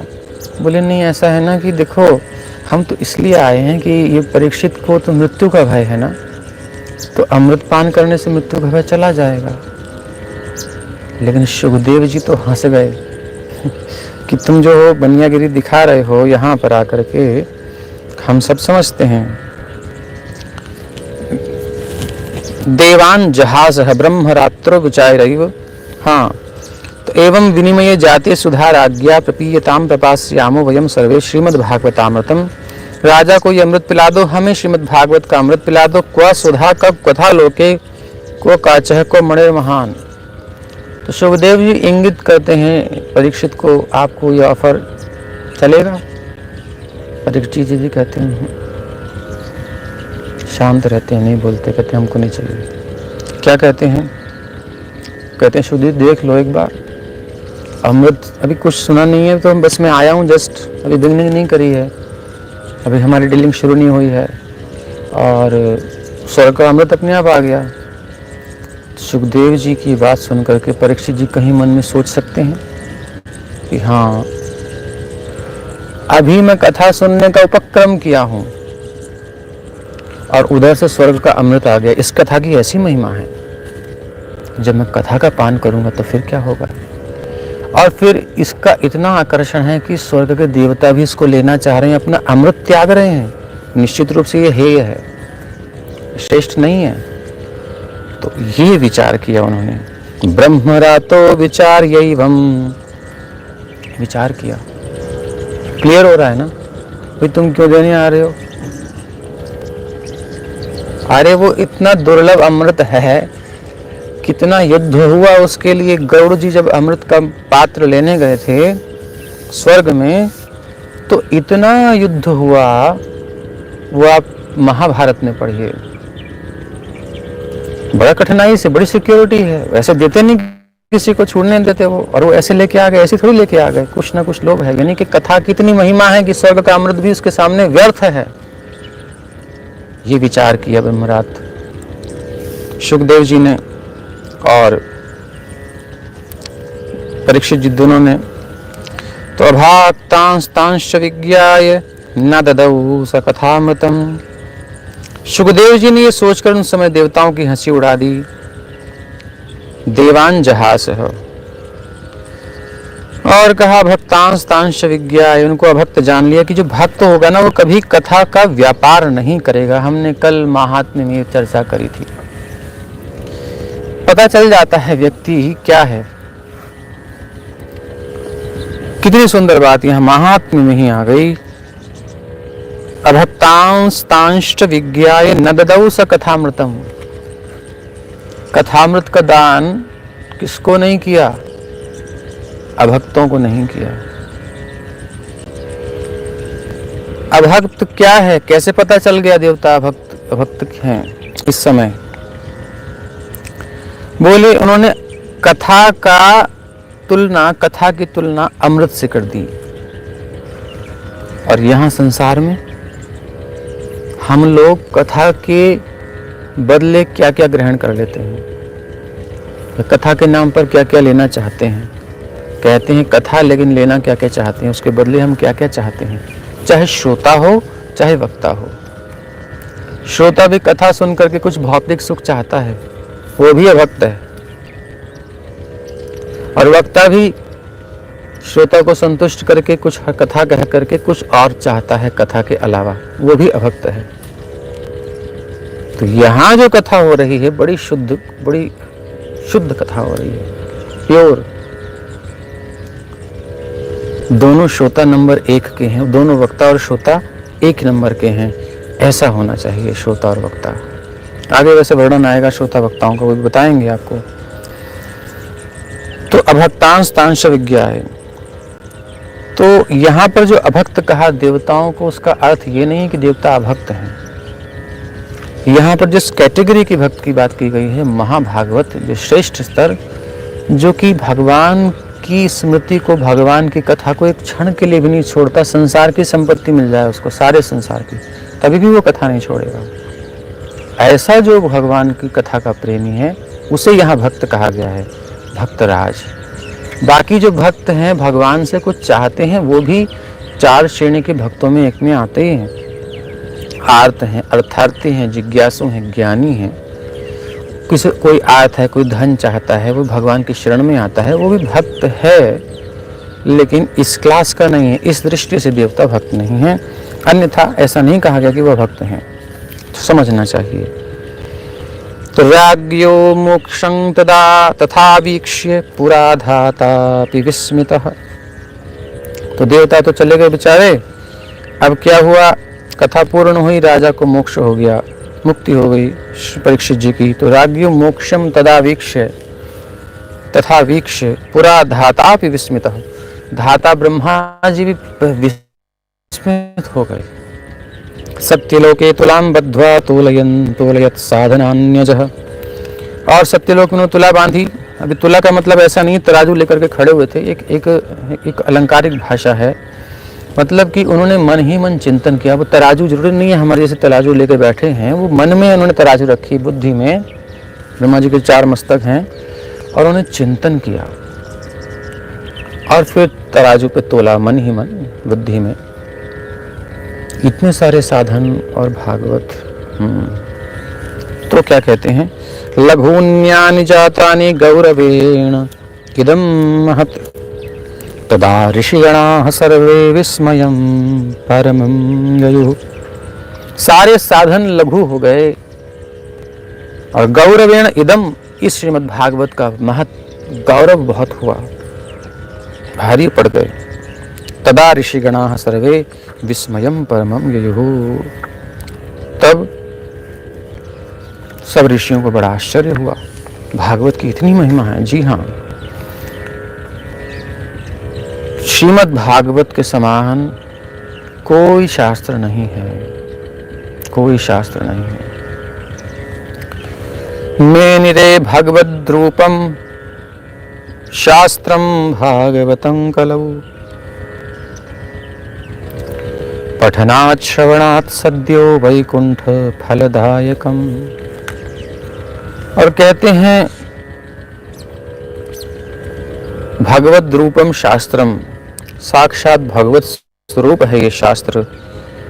भागवतम कलौ, इस कलयुग में तो विशेषकर इसके पढ़ने से, पठनात् श्रवणात् सुनने से, और पढ़ने और सुनने से सद्यो तुरंत, ज्यादा देर नहीं लगती, मतलब इसी जीवन में वैकुंठ फलदायकम, वैकुंठ रूपी फल प्राप्त हो जाता है। कैसे प्राप्त हो जाता है? कुंठ कहते हैं कुंठा को, एंजाइटी को। तो जो कुंठा से रहित है वो विकुंठ या वैकुंठ। अगर आप भागवत में मन को लगाओगे तो वैकुंठ सद्यो वैकुंठ फलदायकम, सद्य तुरंत वैकुंठ फल मिलेगा, यानी कि एंजाइटी खत्म, टेंशन खत्म। लेकिन श्रवण मन मति चित लाई, शर्तें पूरी करेंगे, रिजल्ट तुरंत लिखा है, सद्यो फलदायकम, सद्यो सद्यो तुरंत, कैश पेमेंट, बिल्कुल कैश पेमेंट। हमारे प्रभु जी आ गए हैं, समझ रहे हैं कैश पेमेंट। तो ये कैश पेमेंट है। हम लोगों से कहते हैं हमें कैश पेमेंट मिलता है भागवत का, तो कहते हैं कैश पेमेंट मिलता है। हाँ, कैश पेमेंट है। तो सद्यो वैकुंठ फलदायकम, यदि हमने अपना मन पूरा लगाया, मनन किया, तुरंत फल मिलेगा, इसमें संदेह नहीं है। हाथ कंगन को आरसी क्या। सप्ताहेन श्रुतं चैतत् सर्वथा मुक्तिदायकं सनकाद्यैः पुरा प्रोक्तं नारदाय दयापरैः। और फिर वर्णन करते हैं कि सप्ताह विधि से श्रवण करने पर यह निश्चित भक्ति प्रदान करता है। इस पर भी हम थोड़ी चर्चा करेंगे। सप्ताह क्रम क्या है, हमने वार्षिक पारायण लिया है, तो वास्तव में ये वार्षिक पारायण लिखा तो है, मगर ये एक निर्गुण पारायण है, ये कोई गुण वाला पारायण नहीं है। भगवत प्रीत्यर्थ है, जीवन के लाभ के लिए है, जो जीवन का उद्देश्य है वो हम पूर्ण कर रहे हैं। तो आगे कथा आती है कि 4 कुमार एक बार जा रहे थे आनंद में मस्त होकर के, भक्तों को तो कोई टेंशन होती नहीं, और ये 4 कुमार तो इनको तो लंगोटी भी नहीं मतलब है, इनके छोटे से बालक हैं 5 वर्ष के, और छोटे छोटे प्यारे प्यारे बालक हैं, पूर्वजों के भी पूर्वज हैं। अब इनको कपड़ों की टेंशन नहीं है, जब छोटे से हैं तो फिर उनको पत्नी और बच्चे और संसार के कोई झंझट ही नहीं है, कोई टेंशन नहीं है, मस्त है। और क्या काम है, भगवान की कथा बस सुनते हैं, कहते हैं, भगवान का नाम कीर्तन करते हैं, बस यही काम है। तो अब ये तो मस्त होकर के आ रहे हैं, लेकिन इधर क्या होता है, नारद जी ददृशुस्तत्र नारदम सत्संगार्थम समायाता। विशालापुरी में चारों निर्मल ऋषि सत्संग के लिए आए और वहां उन्होंने नारद जी को देखा। अब संत को देख करके आनंदित होते हैं, लेकिन यहाँ देख रहे हैं नारद जी, आपकी पत्नी नहीं, आपके बच्चे नहीं, आपके ऊपर कोई केस दिस चक्कर पर कुछ नहीं है, आजकल तो बहुत चलते रहते हैं, क्योंकि कोई संतुष्ट नहीं है। नारद जी अब तो बिल्कुल मुक्त हो, फिर कौन सी ऐसी एक भार पड़ गया आपको, बिल्कुल ढीले ढाले चल रहे हो। कथम ब्रह्मन दीन मुख कुतश्चिंता तुरो भवान। अरे भाई कैसे दीन मुख हो गए हो आप, उदास क्यों हो गए? वो वाली लीला तो हुई नहीं जो नारायण ने आपको मोहिनी का दर्शन कराया, आप मोहिनी से आसक्त हो गए थे, वो वाली लीला तो अभी है नहीं, तो क्यों उदास हैं? और कहीं हमने सुना भी नहीं आपका विवाह कहीं होने वाला है या हो गया है या किसी ने छोड़ दिया आपको, नहीं ऐसा कुछ नहीं है। तो फिर कथम ब्रह्मन दीन मुख कुतश्चिंता तुरो भवान। न कोई व्यापार है, न कोई खेती बाड़ी है, कुछ झंझट ही नहीं है आपका, और जो खेती आप करते हो हरिनाम की वो तो हमेशा बढ़ने वाली है, उसमें फसल कभी मुरझाती नहीं। तो फिर क्या बात है, त्वरितम गम्यते कुत्र कुतश्चागमनं तव। जल्दी जल्दी कहाँ जा रहे हैं? क्या फ्लाइट छूट जाएगी, ट्रेन छूट जाएगी, क्या कारण है? त्वरितम गम्यते कुत्र, कहाँ जा रहे हैं बड़ी जल्दी जल्दी, और कुतश्चागमनम, कहाँ से आ रहे हैं, कहाँ जा रहे हैं, कुछ तो बताओ महाराज। तो नारद उवाच, अच्छा और कहते हैं इदानीं शून्य चित्तोसी गतवित्तो यथा जनः। आप तो ऐसे शून्य चित्त हो गए जैसे किसी आदमी के पास करोड़ रुपए की लॉटरी लगी, और जैसे ही उसने खुशी के मारे नाच रहा था, पता चला कि वो तो तेरी लॉटरी किसी और के हाथ पड़ गई, वो तेरा पर्चा जो था, ऐसे बता रहे, मतलब समझ लो कि उसको धन मिला और अचानक उसको पता चला धन खत्म। तो गत शून्य चित्तोसी गत वित्तो यथा जनः। जैसे किसी जन का वित्त चला जाए, वो शून्य चित्त हो जाए, बिल्कुल ब्लैंक हो जाता है माइंड, क्या करूं मैं, क्या हो गया, ऐसा हो जाता है।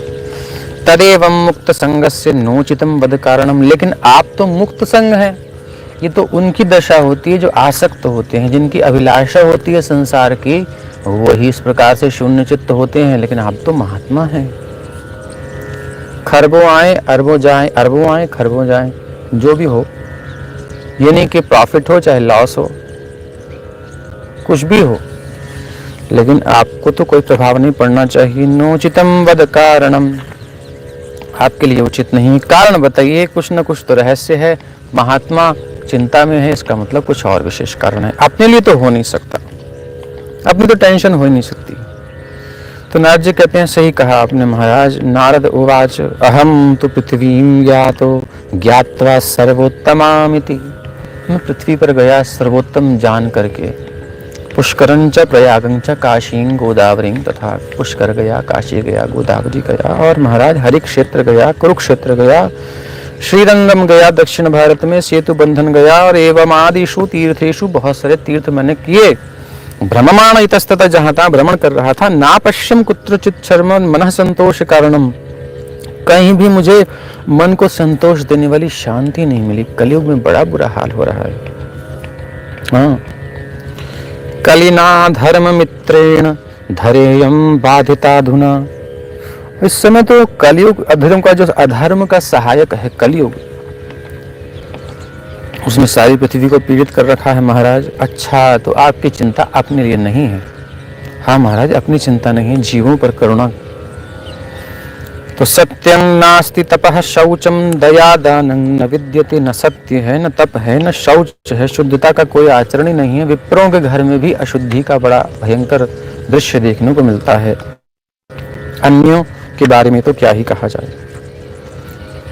न दया है न दान है, सब उल्टा हो गया है। उदरम भरिणो जीवा, केवल पेट भरने में लगे हैं लोग, वो भी कैसे भी भर जाए बस। वराका कूट भाषिण, बड़े मंदाह सुमंद मतयो मंद भाग्याभिपद्रुताः, मंद हैं, आलसी हैं, भाग्यमंद है, और जो भी जीवन है उसमें उपद्रव बहुत हैं मनुष्य के, शांत नहीं है। कुछ ना कुछ पंगे लगे रहते हैं, कुछ ना कुछ टंटे लग जाते हैं। ये सब भाषा सरल भाषा जो आप समझ पाओ। कुछ ना कुछ टेंशन रहती है संसार में, उपद्रव रहते हैं। एक से निकले दूसरा, दूसरे से निकले तीसरा। तो मंदाः सुमंद मतयो मंद भाग्या ह्युपद्रुताः, पाखंड निरताः संतो विरक्ताः सपरिग्रहाः। महाराज सब उल्टा हो गया है। संत दिखते हैं लेकिन वो पाखंड में रत पकड़े जाते हैं। तो आपको पता ही है, सब जगह दिखता है। पता चला संत हैं संत हैं संत हैं, लेकिन वो पाखंड में रत दिखाई देते हैं। और विरक्ताः सपरिग्रहाः, ये कौन है? ये विरक्त जी हैं, ये विरक्त हैं। लेकिन देखो तो बहुत संग्रह कर रखा है इन्होंने, बहुत संग्रह कर रखा है।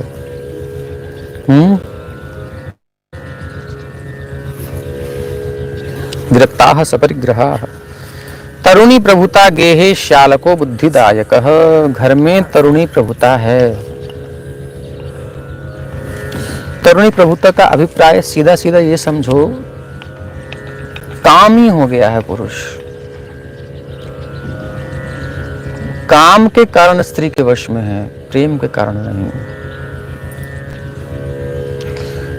तो ये इसका अर्थ लेना चाहिए। तरुणी प्रभुता गेहे श्यालको बुद्धिदायक, और इसलिए सालों से सलाह लेता है। मतलब वो अपनी माता पिता के प्रति जो कर्तव्य निष्ठता है उसको भूल करके, या और भी जो भी कर्तव्य हैं वो एक साइड में हो जाते हैं। क्यों? क्योंकि काम उसके सिर पर चढ़ जाता है और फिर उसके अनुसार वो चलता है। ये इसका अर्थ ले सकते हैं। कन्या विक्रयिणो लोभा दंपतीनां च कलकनम, और लोभ में आकर के आदमी कन्या को भी बेच रहे हैं। कैसे कैसे बेच रहे हैं, आजकल तो नए नए ट्रेंड आ रहे हैं, दोनों तरफ ही है। लेकिन ये भी हो रहा है कि विवाह करो, उसके बाद कुछ झंझट करो, उससे तलाक लो, फिर ये करो। मतलब ये सब चल रहा है, इसमें हम चर्चा नहीं करेंगे। कलयुग के लक्षण आप देख ही रहे हैं। आश्रमा यवनैरुद्धास्तीर्थानि सरितस्तथा, आश्रमों पर यवनों का अधिकार है, विधर्मियों का अधिकार हो गया है। तीर्थों पर भी, नदियों पर भी बहुत आपदाएं आ रही हैं, शुद्ध नदियां नहीं हैं, सब जगह दूषण लाया जा रहा है विधर्मियों के द्वारा। जो धर्म को नहीं मानते, भौतिक हैं, ये भी मान सकते हो, भोग वासना में लिप्त हैं संसार के, उनको कोई मतलब नहीं गंगा जी हैं कि यमुना जी हैं। बोले गटर का सारा पानी जाने दो, फैक्ट्रीज का पानी जाने दो, बूचड़ खाने का सब जाने दो। ये बुरी हालत हो गई है सरितस तथा नदियों की, तीर्थों की भी हालत खराब हो गई है। देवता यतनान्यत्र दुष्टैर्नष्टानि भूरिशः, और बहुत सारे मंदिरों को भी तोड़ा जा रहा है। तो इस प्रकार से दुष्टों ने बहुत सारे देवालय भी नष्ट कर दिए हैं, आप सब देख ही रहे हैं बाबरी मस्जिद का कांड। और अभी तो मथुरा में भी है, कहाँ कहाँ है। इतिहास सब पहले से है, लिखा हुआ है। ये कलयुग में जो हो रहा है, न योगी नैव सिद्धो वा न ज्ञानी सत्क्रियो नरः, न कोई योगी दिखाई देता है। योगी नाम है लेकिन योगी वास्तव में नहीं है। वो बात नहीं है। सिद्ध सिद्ध सिद्ध बाबा कहते हैं, लेकिन अभी सिद्धाई उनकी कहीं और ही चलती है। न ज्ञानी सत्क्रियो न रहा, न ज्ञानी दिखाई देता है वास्तविक, न सत्कर्म करने वाला ही सच में कोई दिखाई देता है। कलिदावा न लेनाद्य साधनम भस्मदांगतम। इस कली की दावानल में, इस दावानल मतलब जंगल में लगी हुई आग, यानी सब तरफ आग लगी पड़ी है, तो बेचारे जल जाते हैं। सब साधन जल गए हैं, कोई साधन नहीं बचा। अट्टशूला जनपदा शिवशूला द्विजातयः। पहले अगर आपको स्मरण हो तो प्रसाद, हमारे ब्रज में तो अभी भी परिपाटी है, कोई भी साधु आता है, कोई भी आता है, ब्रज में प्रसाद पवा देते हैं, कोई पैसा थोड़ी चलता है। गांव में अभी भी ऐसी प्रथा है, लेकिन अब क्या होने लगा है, कली का जैसे जैसे विस्तार हो रहा है, जहाँ नगरी बन रही है, महानगर बन रहे हैं, वहाँ बेचा जा रहा है अन्न को, तो पानी भी बिकता है।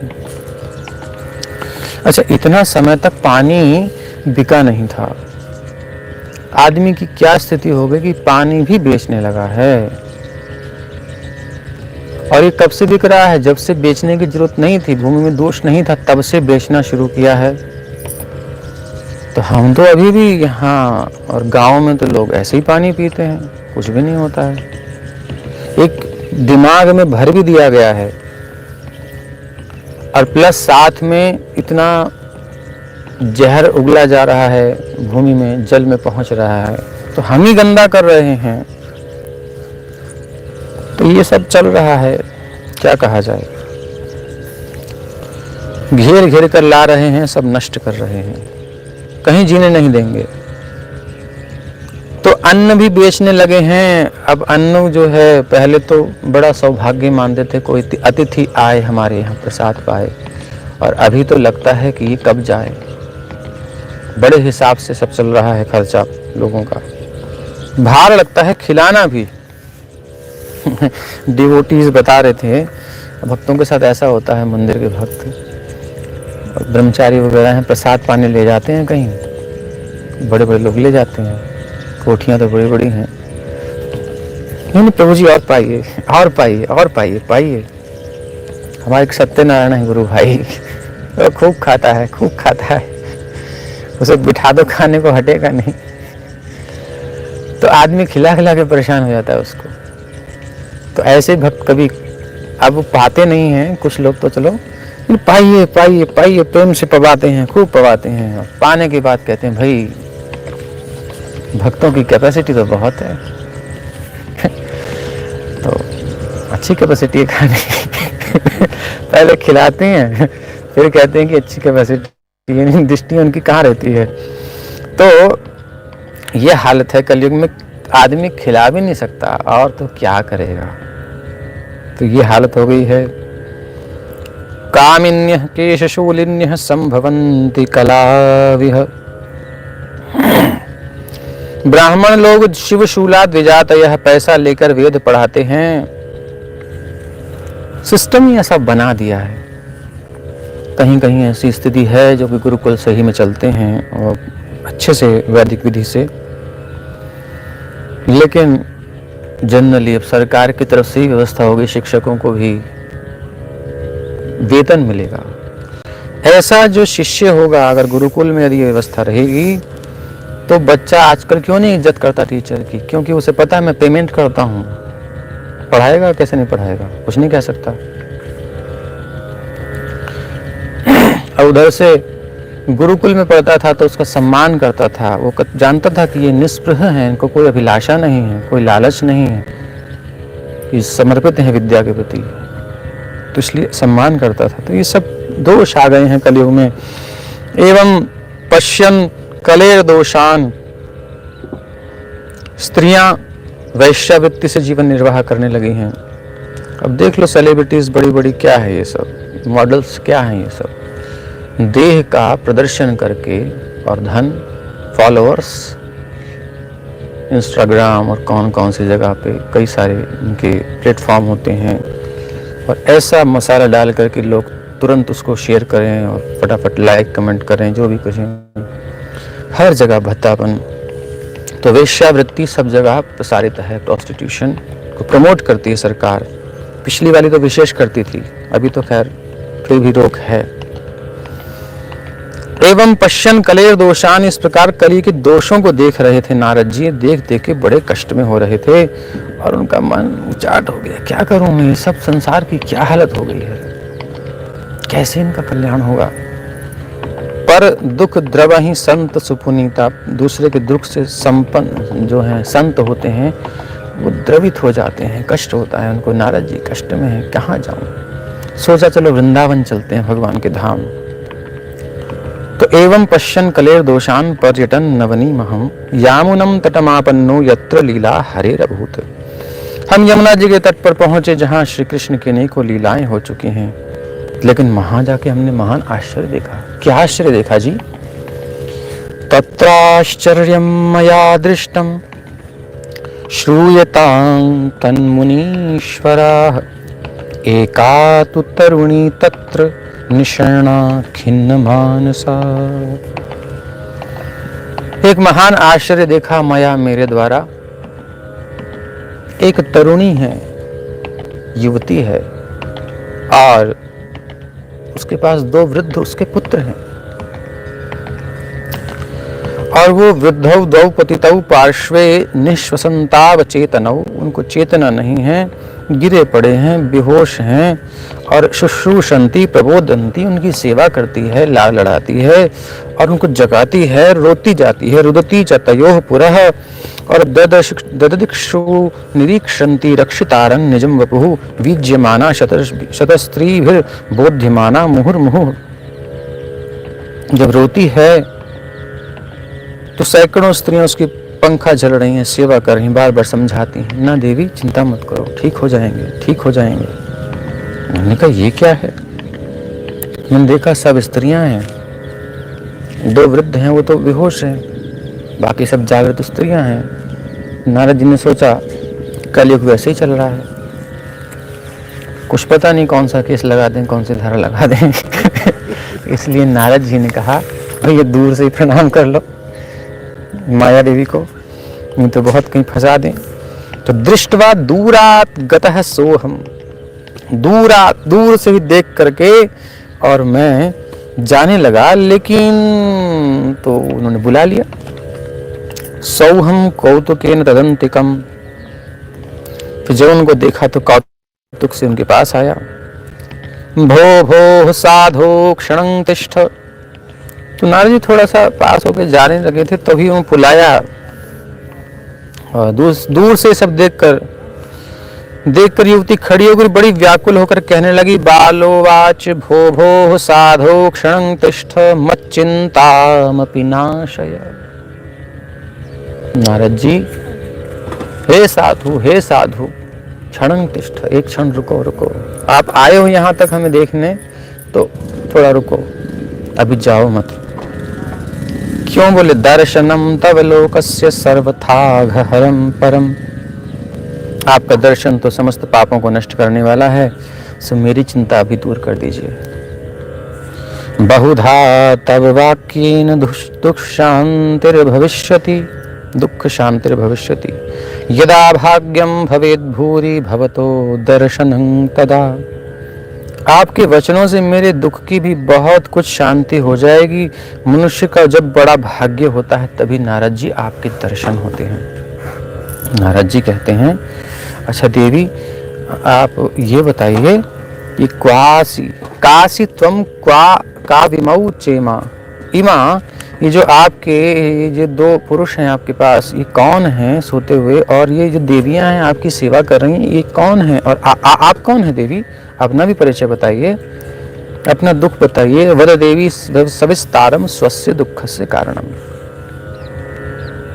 तो बालुवाच, युवती ने कहा, अहम भक्तिरिति ख्याता, मैं भक्ति हूँ। इमौ, ये दोनों मेरे तनय मेरे पुत्र हैं। मतौ ज्ञान वैराग्य नामानौ, इनके नाम है ज्ञान वैराग्य। काल योगे न जरजरौ, और काल के प्रभाव से जर्जर हो गए हैं, बूढ़े हो गए हैं। गंगाद्या, और गंगा यमुना सरस्वती गोदावरी कावेरी नर्मदा आदि जो नदियां हैं ये सरतश्चेमा, ये सारी नदियां ही इन देवियों के रूप में विराजमान हैं। मत सेवार्थम समागता, मेरी सेवा के लिए आई हैं। तथापि न च मे श्रेयः सेवितायाः सुरैरपि, लेकिन इन देवियों के द्वारा सेवित होने पर भी मुझे सुख शांति नहीं मिल रही है। इदानीं शृणु मद्वार्ताम, अब मेरी बात सुनो। सच्चित्तस्त्वं तपोधन, ध्यान देकर सुनो मेरी बात। आप तपोधन हैं, तपस्या ही आपका धन है, और तो कुछ आपके पास है नहीं। सो वार्ता में आप चिंता मत करो। वार्ता में वितताप्यस्ति ताम श्रुत्वा सुखमावह। वैसे तो मेरी कथा प्रसिद्ध है, लेकिन फिर भी उसे सुनकर आप मुझे शांति प्रदान करें। अपना दुख सुना रही हैं कि कैसे मेरे साथ क्या क्या हुआ, मन हल्का कर रही हैं। उत्पन्ना द्रविणे, द्रविड़ में उत्पन्न हुई, कर्नाटक में बढ़ी, कहीं कहीं महाराष्ट्र में सम्मानित हुई, गुजरात में मुझे बुढ़ापे ने आ घेरा। मतलब भक्ति कहाँ उत्पन्न हुई, कैसे कैसे बढ़ी, और फिर कहाँ कहाँ फिर भक्ति की क्षीणता हुई, लोगों ने उसको स्वीकार नहीं किया। कहीं पाखंडियों ने अंग भंग कर दिए भक्ति के। पाखंड अगर हम करते हैं तो भक्ति के अंगों को भंग करते हैं, भक्ति को कष्ट देते हैं। लोगों का श्रद्धा कम हो जाती है लोगों की भक्तों के प्रति। यदि एक भक्त के अंदर दोष दिखाई देता है, एक साधु के अंदर दोष दिखाई देता है, तो सब में वो देखता है। इसलिए साधुओं को, भक्तों को सावधान रहना चाहिए, पाखंड से बचें। और साथ में श्रोताओं को, जो देखने वाले हैं, उनको भी सावधान रहना चाहिए कि सभी एक से नहीं होते, दोनों के लिए। तो फिर क्या हुआ, घोर कलयुग के प्रभाव से पाखंडियों ने मुझे अंग भंग कर दिया। बहुत समय तक ये अवस्था रही। मैं अपने पुत्रों के साथ दुर्बल और निस्तेज हो गई। ना तो कहीं ज्ञान था, न कहीं वैराग्य किसी के जीवन में, ना ही भक्ति है, लेकिन वेश धारण कर रखा है और कहते हैं भगत राज हैं। तो मैं फिर निराश होकर के वृंदावन आई। तो मैं वृंदावन में आई तो मुझे परम सुंदरी स्वरूप युवती, नवयुवती हो गई। लेकिन ये मेरे पुत्र बेचारे अभी थके मांदे हैं। यहाँ इनकी जवानी नहीं है, यह तो इनकी वृद्धावस्था है। कोई पूछ नहीं रहा यहाँ इनको, सब राधे राधे करते हैं। तो इस प्रकार से चिंता कर रही हैं कि मैं तो युवती होगी, लेकिन ये वृद्ध हैं, ये भी मेरी चिंता है। और ये भी बेहोश हैं, इनको होश भी नहीं है, ये भी मेरी चिंता है। तो इसी से मैं क्या करूं, मुझे शोक है। अतः शोचामि चात्मानं विस्मयाविष्ट मानसा वद योग निधे धीमन कारणम चात्र किम भवेत। क्या कारण है, इसका क्या कारण हो सकता है, बताइए। आप बुद्धिमान हैं, योग निधि हैं। नारद उवाच, नारद जी कहते हैं ज्ञानेन आत्मनि पश्यामि, मैं ज्ञान से देख रहा हूं। नारद जी की दृष्टि ये वाली दृष्टि नहीं, ज्ञान दृष्टि से देख रहे हैं। और ज्ञानेन आत्मनि पश्यामि सर्वमेतत् तवानघे न विषादस्त्वया कार्य हरिः शं ते करिष्यति। नारद जी कहते हैं कि हरि आपका कल्याण करेंगे। देखो यहाँ पर एक महात्मा की वाणी है, एक संत की वाणी है। उन्होंने ये नहीं कहा कि मैं तुम्हारा उद्धार करूंगा, नहीं। अहम कर्ता इति मन्यते वाला हिसाब किताब नहीं है नारद जी का। नारद जी कह रहे हैं हरिः शं ते करिष्यति, भगवान हरि आपका कल्याण करेंगे, दुखों का शमन करेंगे। अर्थात एक साधु का लक्षण क्या है, साधु हमेशा भगवान की भक्ति बताएगा, भगवान की शरणागति लेने के लिए कहेगा। वो ये नहीं करेगा हम तुम्हारा उद्धार करेंगे, वो खुद नहीं कहता है, वो कहता है भगवान की कृपा से होगा, भगवान करेंगे। मैं आपको उपाय बताता हूँ, मैं आपकी भगवान की भक्ति सिखाता हूँ, मैं भगवान की सेवा में कैसे जाना है, उनको कैसे प्रसन्न करना है। हरि शं ते करिष्यति, हरि आपका कल्याण करेंगे, श्री हरि तुम्हारा कल्याण करेंगे, ऐसा नारद जी ने कहा। चिंता मत करो, विषाद मत करो। तो सूत जी कहते हैं क्षण मात्रेण तज्ज्ञात्वा वाक्यमुचे मुनीश्वरा। फिर एक क्षण के बाद उन्होंने विचार कर कहा। नारद जी कहते हैं देवी सावधान होकर सुनो, ये दारुण कलयुग है। इसी समय सदाचार, योग मार्ग और तप आदि सब लुप्त हो गए हैं, नाम रह गए हैं, बस दिखते नहीं सच्चाई में। लोग शठता दुष्कर्म में लगकर अघासुर बन रहे हैं। सब जगह दोष ही दोष हैं कलयुग में। जो हम देख रहे हैं आज, वो सारे दोष कलयुग में बताए गए हैं इस आगे। अब क्या है कि वृंदावन के संयोग से आप तो नवीन तरुणी हो गई हो। ये वृंदावन धाम धन्य है, जहाँ भक्ति हमेशा नृत्य करती है, सब जगह नृत्य करती है। परंतु इन दोनों पुत्रों का यहाँ कोई ग्राहक नहीं है, इसलिए इनका बुढ़ापा नहीं छूट रहा। यहाँ इनको कुछ आत्म सुख मिलता है, इसलिए थोड़ा सा सोते हुए जान पड़ते हैं। लेकिन भक्ति कहती है, अच्छा एक बात बताइए नारद जी। हाँ बोलो देवी। कथम परीक्षिता राज्ञा स्थापितो ह्यशुचि ही कलि। अरे इस परीक्षित ने इस पापी कलयुग को इस पृथ्वी पर रहने ही क्यों दिया? ऐसा क्यों नहीं किया कि इसको मार ही देता, साफ ही करता झंझट। प्रवृत्ते तु कलौ सर्वसारः कुत्र गतो महान। क्योंकि इसके आते ही, कली के आते ही सारा पृथ्वी का मंगल सब नष्ट हो गया, सारा सार ही पता नहीं कहाँ चला गया। करुणा परेण हरिणाप्यधर्मः कथमीक्ष्यते इमं मे संशयं छिन्धि तद्वाचा सुखितास्म्यहम्। और भगवान को तो करुणामय कहते हैं, करुणा निधान कहते हैं। तो करुणा पारेण हरिणापि अधर्मः कथमीक्ष्यते। करुणा के जो निधान हैं वो श्री हरि भी कैसे, वो भी कैसे इस अधर्म को देख रहे हैं? भगवान है फिर भी देख रहे हैं, ऐसा कैसे है? इमं में संशयम छिन्धि त्वद्वाचा सुखितास्म्यहम्। ये मेरा संशय है, आप अपनी वाणी से इसका निवारण कीजिए, संदेह दूर कीजिए। जब ऐसा कहती हैं भक्ति महारानी तो प्रश्न तो बहुत अच्छे हैं कि एक तो परीक्षित ने क्यों छोड़ा, दूसरा भगवान कैसे सह रहे हैं। तो बड़ा सुंदर उत्तर है। परीक्षित जी ने इसलिए छोड़ा क्योंकि परीक्षित जी ने देखा कि अन्य युगों में तपस्या करते हैं, योग करते हैं, ध्यान करते हैं, बड़े बड़े यज्ञ करते हैं, बहुत सारे साधन हैं। कृते यध्यायतो विष्णु त्रेतायाम जितो मखई द्वापरे परिचर्यायाम। और कलौ तत् हरि कीर्तनात्। कुछ नहीं करना, कोई आयास प्रयास नहीं है, सिंपल आराम से बैठो, कहीं भी बैठ जाओ और प्रेम से भगवान से मन लगा करके और मुख से जोर जोर से बोलो हरे कृष्णा कृष्णा कृष्णा हरे हरे हरे राम राम राम हरे हरे। हरे कृष्णा कृष्णा कृष्णा हरे हरे। हरे राम राम राम हरे हरे। हरे कृष्णा कृष्णा कृष्णा हरे हरे। हरे राम राम हरे हरे।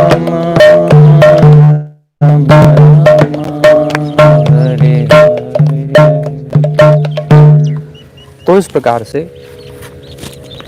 कलयुग में केवल भगवान के नाम के कीर्तन से हमें जो प्राप्त होता है, अन्य युगों में बड़ी कठिनाई से प्राप्त होता था। तपस्या, ध्यान, योग, यज्ञ। तो ये अन्य युगों का बड़ा कठिन से प्राप्त होने वाला जो फल है, इस कलयुग में बड़ी सरलता से कलौ तत् हरि कीर्तनात्, केवल जो है कीर्तन से प्राप्त हो सकता है वो लाभ हमें। यत् फलम नास्ति तपसा, जो फल तपस्या से प्राप्त नहीं होता, न योगे न योग से प्राप्त होता है, न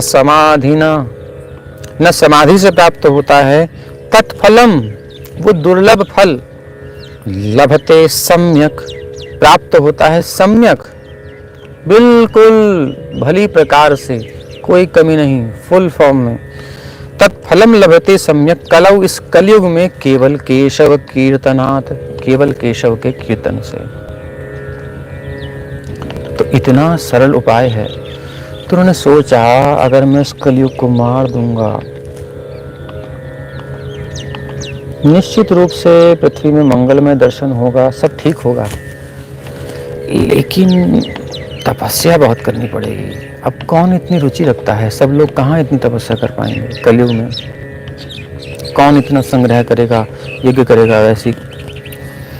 तो जल्दी काम होना चाहिए, आयु भी कम होती है, समय भी कम होता है, शक्ति भी कम होती है। तो उन्होंने सोचा कि इस कीर्तन की इतनी महिमा है, थोड़ा सा कीर्तन करके यदि संग्रहित होकर के कर ले कीर्तन तो उसको जल्दी लाभ हो जाएगा, भगवत प्राप्ति हो जाएगी। तो इसलिए उन्होंने उसको दमन कर दिया। उन्होंने कहा इसको मारना नहीं चाहिए, इसको क्या करना चाहिए, इसको एक सीमित कर देना चाहिए कलयुग को। तो ये उन्होंने किया कि कलयुग को 4 स्थान दे दिए। अब देखो आप कलयुग में, हम कलयुग में रह रहे हैं, नाम है कि कलिकाल चल रहा है, मगर हम स्वतंत्र हैं, चाहे हम कलयुग में रहें या सतयुग में रहें, हम पर निर्भर करता है। ये सुविधा परीक्षित जी ने दी है भक्ति महारानी। अच्छा कैसे? बोले देखो 4 स्थान हैं जो परीक्षित जी ने दिए हैं कली को, उसमें से एक है द्यूतम, जुआ, जहां जुआ खेला जाता है वहां पर कली निवास करता है। पानम, जहां पर किसी प्रकार का नशा किया जाता है, मदिरा है और बहुत सारे LSD, स्मैक है, क्या क्या नशे हैं पता नहीं, दुनिया में आजकल क्या क्या लोग लेके बैठे हैं। गुटखा है, सुपारी है, पान है, तंबाकू है, तंबाकू वाला, और सिगरेट है, और चाय भी है, कॉफ़ी भी है, इसमें भी नशा तो है। तो जो भी नशा जहाँ होता है वहाँ कलयुग रहता है, और जहाँ कलयुग रहता है वहाँ पर आलसी भी होगा, डिप्रेशन भी होगा, और मंद भाग्य हो जाएगा, जीवन में टेंशन्स बनी रहेंगी, उपद्रव रहेंगे, सब चलता रहेगा। तो दूसरा स्थान दिया पानम, नशा। तीसरा परस्त्री के प्रति वासना की दृष्टि से देखेगा तो कलयुग उसके ऊपर चढ़ जाएगा। और सूना, परस्त्री पर पुरुष को गलत दृष्टि से देखने से भी चढ़ जाएगा। और सूना हिंसा करेगा, मांस आदि खाएगा, अथवा संडे हो या मंडे वाला काम करेगा, जो गांधी जी ने कह दिया कि भाई तो मांस नहीं होता, मांसाहार नहीं है अंडा खाना। अब उनकी बात मान के जो खाएगा उसको भी कली चढ़ जाएगा, क्योंकि ऐसा नहीं है, ये गंदगी है। कैसे बनता है अंडा, ये सब आप विज्ञान सब जानते हैं। तो दोष है, ये सब चीजें नहीं लेनी चाहिए, और इनसे कली का प्रकोप होता है। तो ये स्थान दिए हैं कली को, और उस कारण से कली सीमित हो गया है। और पंचम स्थान दिया है स्वर्ण। ऐसा स्वर्ण जो भगवत सेवा में नहीं लगाया जाता, संग्रह किया जाता है। अनैतिक धन जो होता है और संग्रह करके इसको रखते हैं, स्टॉक करके रखते हैं, वो कली का स्थान है। सीमित चाहिए, सिंपल लिविंग, हाई थिंकिंग, सादा जीवन यदि जीना हो तो जितना धन की आवश्यकता है कुछ भविष्य के लिए रखना ठीक है, लेकिन जब एकत्रित करता है जीव तो वो उसके लिए झंझट का काम हो जाता है, उसको खतरा होता है। धन में 5-15 अनर्थ होते ही हैं धन के, हमने पहले सुना है, आगे भी वर्णन आएगा। तो ये सब जो चीज़ें हैं इससे बचे, बस इन 4 चीज़ों से बचना है। 5वें को सीमित यूज़ करना है, भगवत सेवा में लगाना है। अतिरिक्त है तो भगवान की सेवा में लगाइए, सुंदर आयोजन कीजिए, गौ सेवा कीजिए, प्रचार में सहयोग कीजिए, प्रभुपाद जी की बुक्स लीजिए, बांटिए, इस ज्ञान को प्रसार करने में सहायता कीजिए। इसमें धन लगा सकते हैं, प्रसाद का वितरण कीजिए। तो ये स्थान सीमित कर दिए कलयुग के, आप इन्हीं 4 घरों में, 4-5 घरों में रह सकते हो, इसके अलावा कहीं नहीं रह सकते। तो अब हम अगर इन 4 स्थानों को छोड़ देते हैं तो हम कलयुग में नहीं हैं। हम कली से बाहर हैं, तो कली का प्रभाव हम पर नहीं पड़ने वाला। इसलिए इस कली काल में होकर के भी हम कली के प्रभाव से रहित हो सकते हैं। अब इतनी सुंदर व्यवस्था परीक्षित जी ने दी है, तो कहाँ गलत किया है? उसके दोषों को तो सीमित कर दिया, उसकी पावर तो छीन ली, और उसकी जो एक गुण था, एक महान गुण था कलयुग का, कि इस कलयुग में थोड़ा सा भी भगवान का कीर्तन, केवल कीर्तन करने से भगवत प्राप्ति हो सकती है। यत् फलम नास्ति तपसा, न तपस्या से जो फल मिले, न योग से, न समाधि से, वो सब केवल केशव के कीर्तन से हमें प्राप्त हो सकता है। इसलिए एकाकारं कलिं दृष्ट्वा सारवत्सार नीरसम विष्णुरातः स्थापितवान् कलिजानां सुखाय च। तो कलयुग के जो जीव हैं, कलयुग में उत्पन्न होने वाले जीवों के सुख के लिए उन्होंने इसको रहने दिया, इनको दुख देने के लिए नहीं रहने दिया। वो राजा थे, धर्मात्मा थे, प्रजा की चिंता करते थे। तो हम जीवों के सुख के लिए विष्णु रात इन परीक्षित जी ने इस कली को छोड़ दिया है, नियंत्रित करके, इसको सीमित करके, इसके स्थान को। तब ये हमारी कमी है कि हम उन भोगों को भोगते हैं, उन गलत काम को करते हैं, कली के प्रभाव में आते हैं। हमें क्या करना है? इन 4 चीजों को छोड़ देना है। सिंपल, मस्त रहो। और कहते हैं कि भगवान क्यों सह रहे हैं? तो भगवान इसलिए सह रहे हैं क्योंकि अयम ही युग धर्मो ही, ये तो युग धर्म है। जो भी कुछ है, सीमित जगह जहां पर कलयुग को सीमित किया गया है, वहां कलयुग रह रहा है। और वहां पर जो दोष हम बोल रहे हैं वो दिखाई दे रहे हैं। जो भी संसार में लक्षण दिखाई दे रहे हैं कलयुग के, उन्हीं जीवों के अंदर दिखाई दे रहे हैं जिनके अंदर ये 4 दोष हैं। आप देख लीजिए। इसके अलावा जो शांत, बिल्कुल सात्विक जीवन जी रहे हैं, भगवान की भक्ति में लगे हैं, हरि कीर्तन करते हैं, यज्ञ करते हैं कीर्तन का, उनके जीवन में ये दोष नहीं मिलेंगे आपको। उनके जीवन में संकट नहीं मिलेंगे इस प्रकार कली के। वो अपना प्रारब्ध अलग है, कली के नहीं मिलेंगे दोष। तो अयम तो युग धर्मो ही वर्तते कस्य दूषणम, ये तो युग धर्म ही है। तो इसमें दूषण किसका कहा जाए? किसी का दोष नहीं है। अतस्तु पुंडरीकाक्षः सहते निकटे स्थितः, इसलिए भगवान भी सह रहे हैं पास में रहते हुए भी, क्योंकि कली का एक लक्षण ही ये है। तो कली को भगवान इसलिए सह रहे हैं क्योंकि कली का ये स्वरूप है, यही लक्षण है कली का। और परीक्षित जी ने इसलिए छोड़ दिया कि क्योंकि परीक्षित जी ने उसको सीमित कर दिया है, कोई प्रभावी नहीं है। सांप के दांत तोड़ दो, घूमने दो उसे, नहीं काटने पे कुछ असर नहीं होने वाला। तो कली के दांत हैं 4 दांत, उन 4 दांतों को तोड़ दिया हमने, तो हमें डर नहीं, कली से कोई डरना नहीं चाहिए। लेकिन अगर हम उन दांतों को रहने देंगे अपने जीवन में, तो कली का विष प्रभावी हो जाएगा। सरल कर दिया परीक्षित जी ने। और उसका गुण हम ले सकते हैं, उसके दोषों से बच जाएंगे, गुणों से युक्त हो जाएंगे। कितना सुंदर उपाय परीक्षित जी ने किया दया करके हम पर। तो इसलिए निश्चिंत होकर के भगवान का भजन करना चाहिए और 4 नियमों का पालन करना चाहिए। तो सूत उवाच इति तद्वचनं श्रुत्वा विस्मयं परमं गता भक्तिरुचे वचो भूयः श्रूयतां तच्च शौनक। कहते हैं कि इस प्रकार देवर्षि नारद के वचन सुनकर भक्ति को बड़ा आश्चर्य हुआ। फिर उन्होंने नारद जी से कहा, सुरर्षि त्वं हि धन्योऽसि मद्भाग्येन समागतः साधूनां दर्शनं लोके सर्वसिद्धिकरं परम। हे देवर्षि नारद, धन्य हूं मैं, आप धन्य हैं। मेरा बड़ा सौभाग्य था कि आपका समागम हुआ।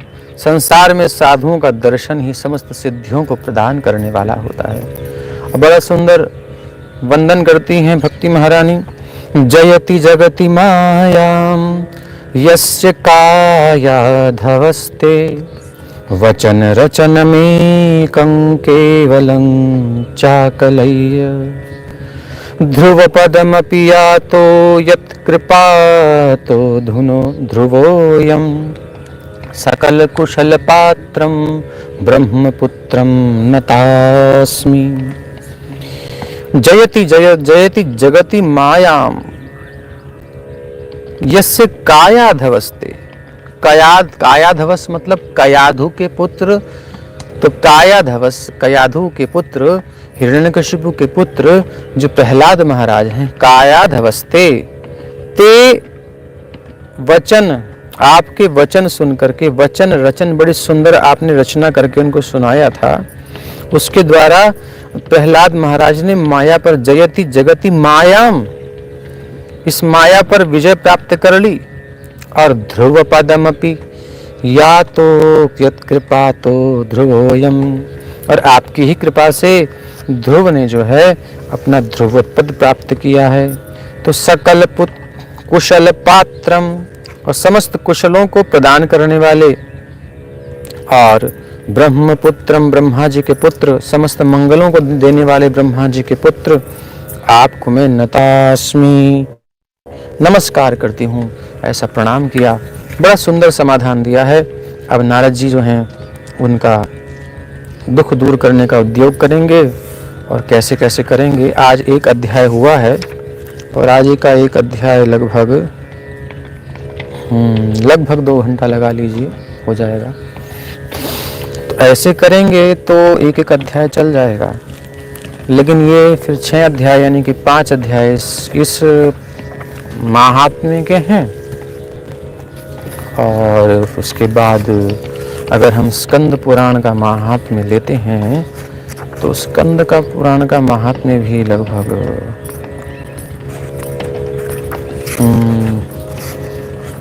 4 अध्याय हैं, तो 6-4 10 दिन तो ये हो जाएंगे महात्म्य के।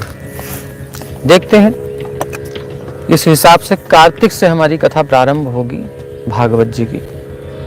6-7 दिन में इसको पूर्ण होने के बाद सुंदर कार्तिक मास में कथा का प्रारंभ होगा, उससे पहले महात्म्य चलेगा।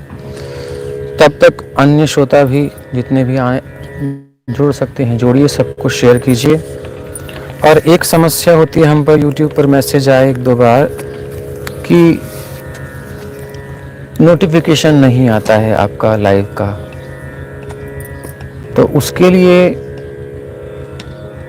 आपको सबसे पहले तो ऑल नोटिफिकेशन बेल आइकन जो होता है उसमें ऑल नोटिफिकेशन 3 ऑप्शन होते हैं। सबसे ऊपर होता है ऑल, उसको आपको स्वीकार करना पड़ेगा, उसको क्लिक करना पड़ेगा, तो लाइव का आपके पास पहुंच जाएगा। दूसरा, कुछ लोग होते हैं उनको समझ में नहीं आता है कि कैसे यूज़ करना है, YouTube चलाना नहीं आता प्रॉपर। प्रभु जी हमें तो लिंक दे दिया कीजिए, हम लिंक ही जानते हैं, बस उस पर क्लिक करके पहुंच जाते हैं। तो उनके लिए फिर हमने एक व्यवस्था करी कि एक नंबर आपको दिया जा रहा है, आप नोट कर लीजिए।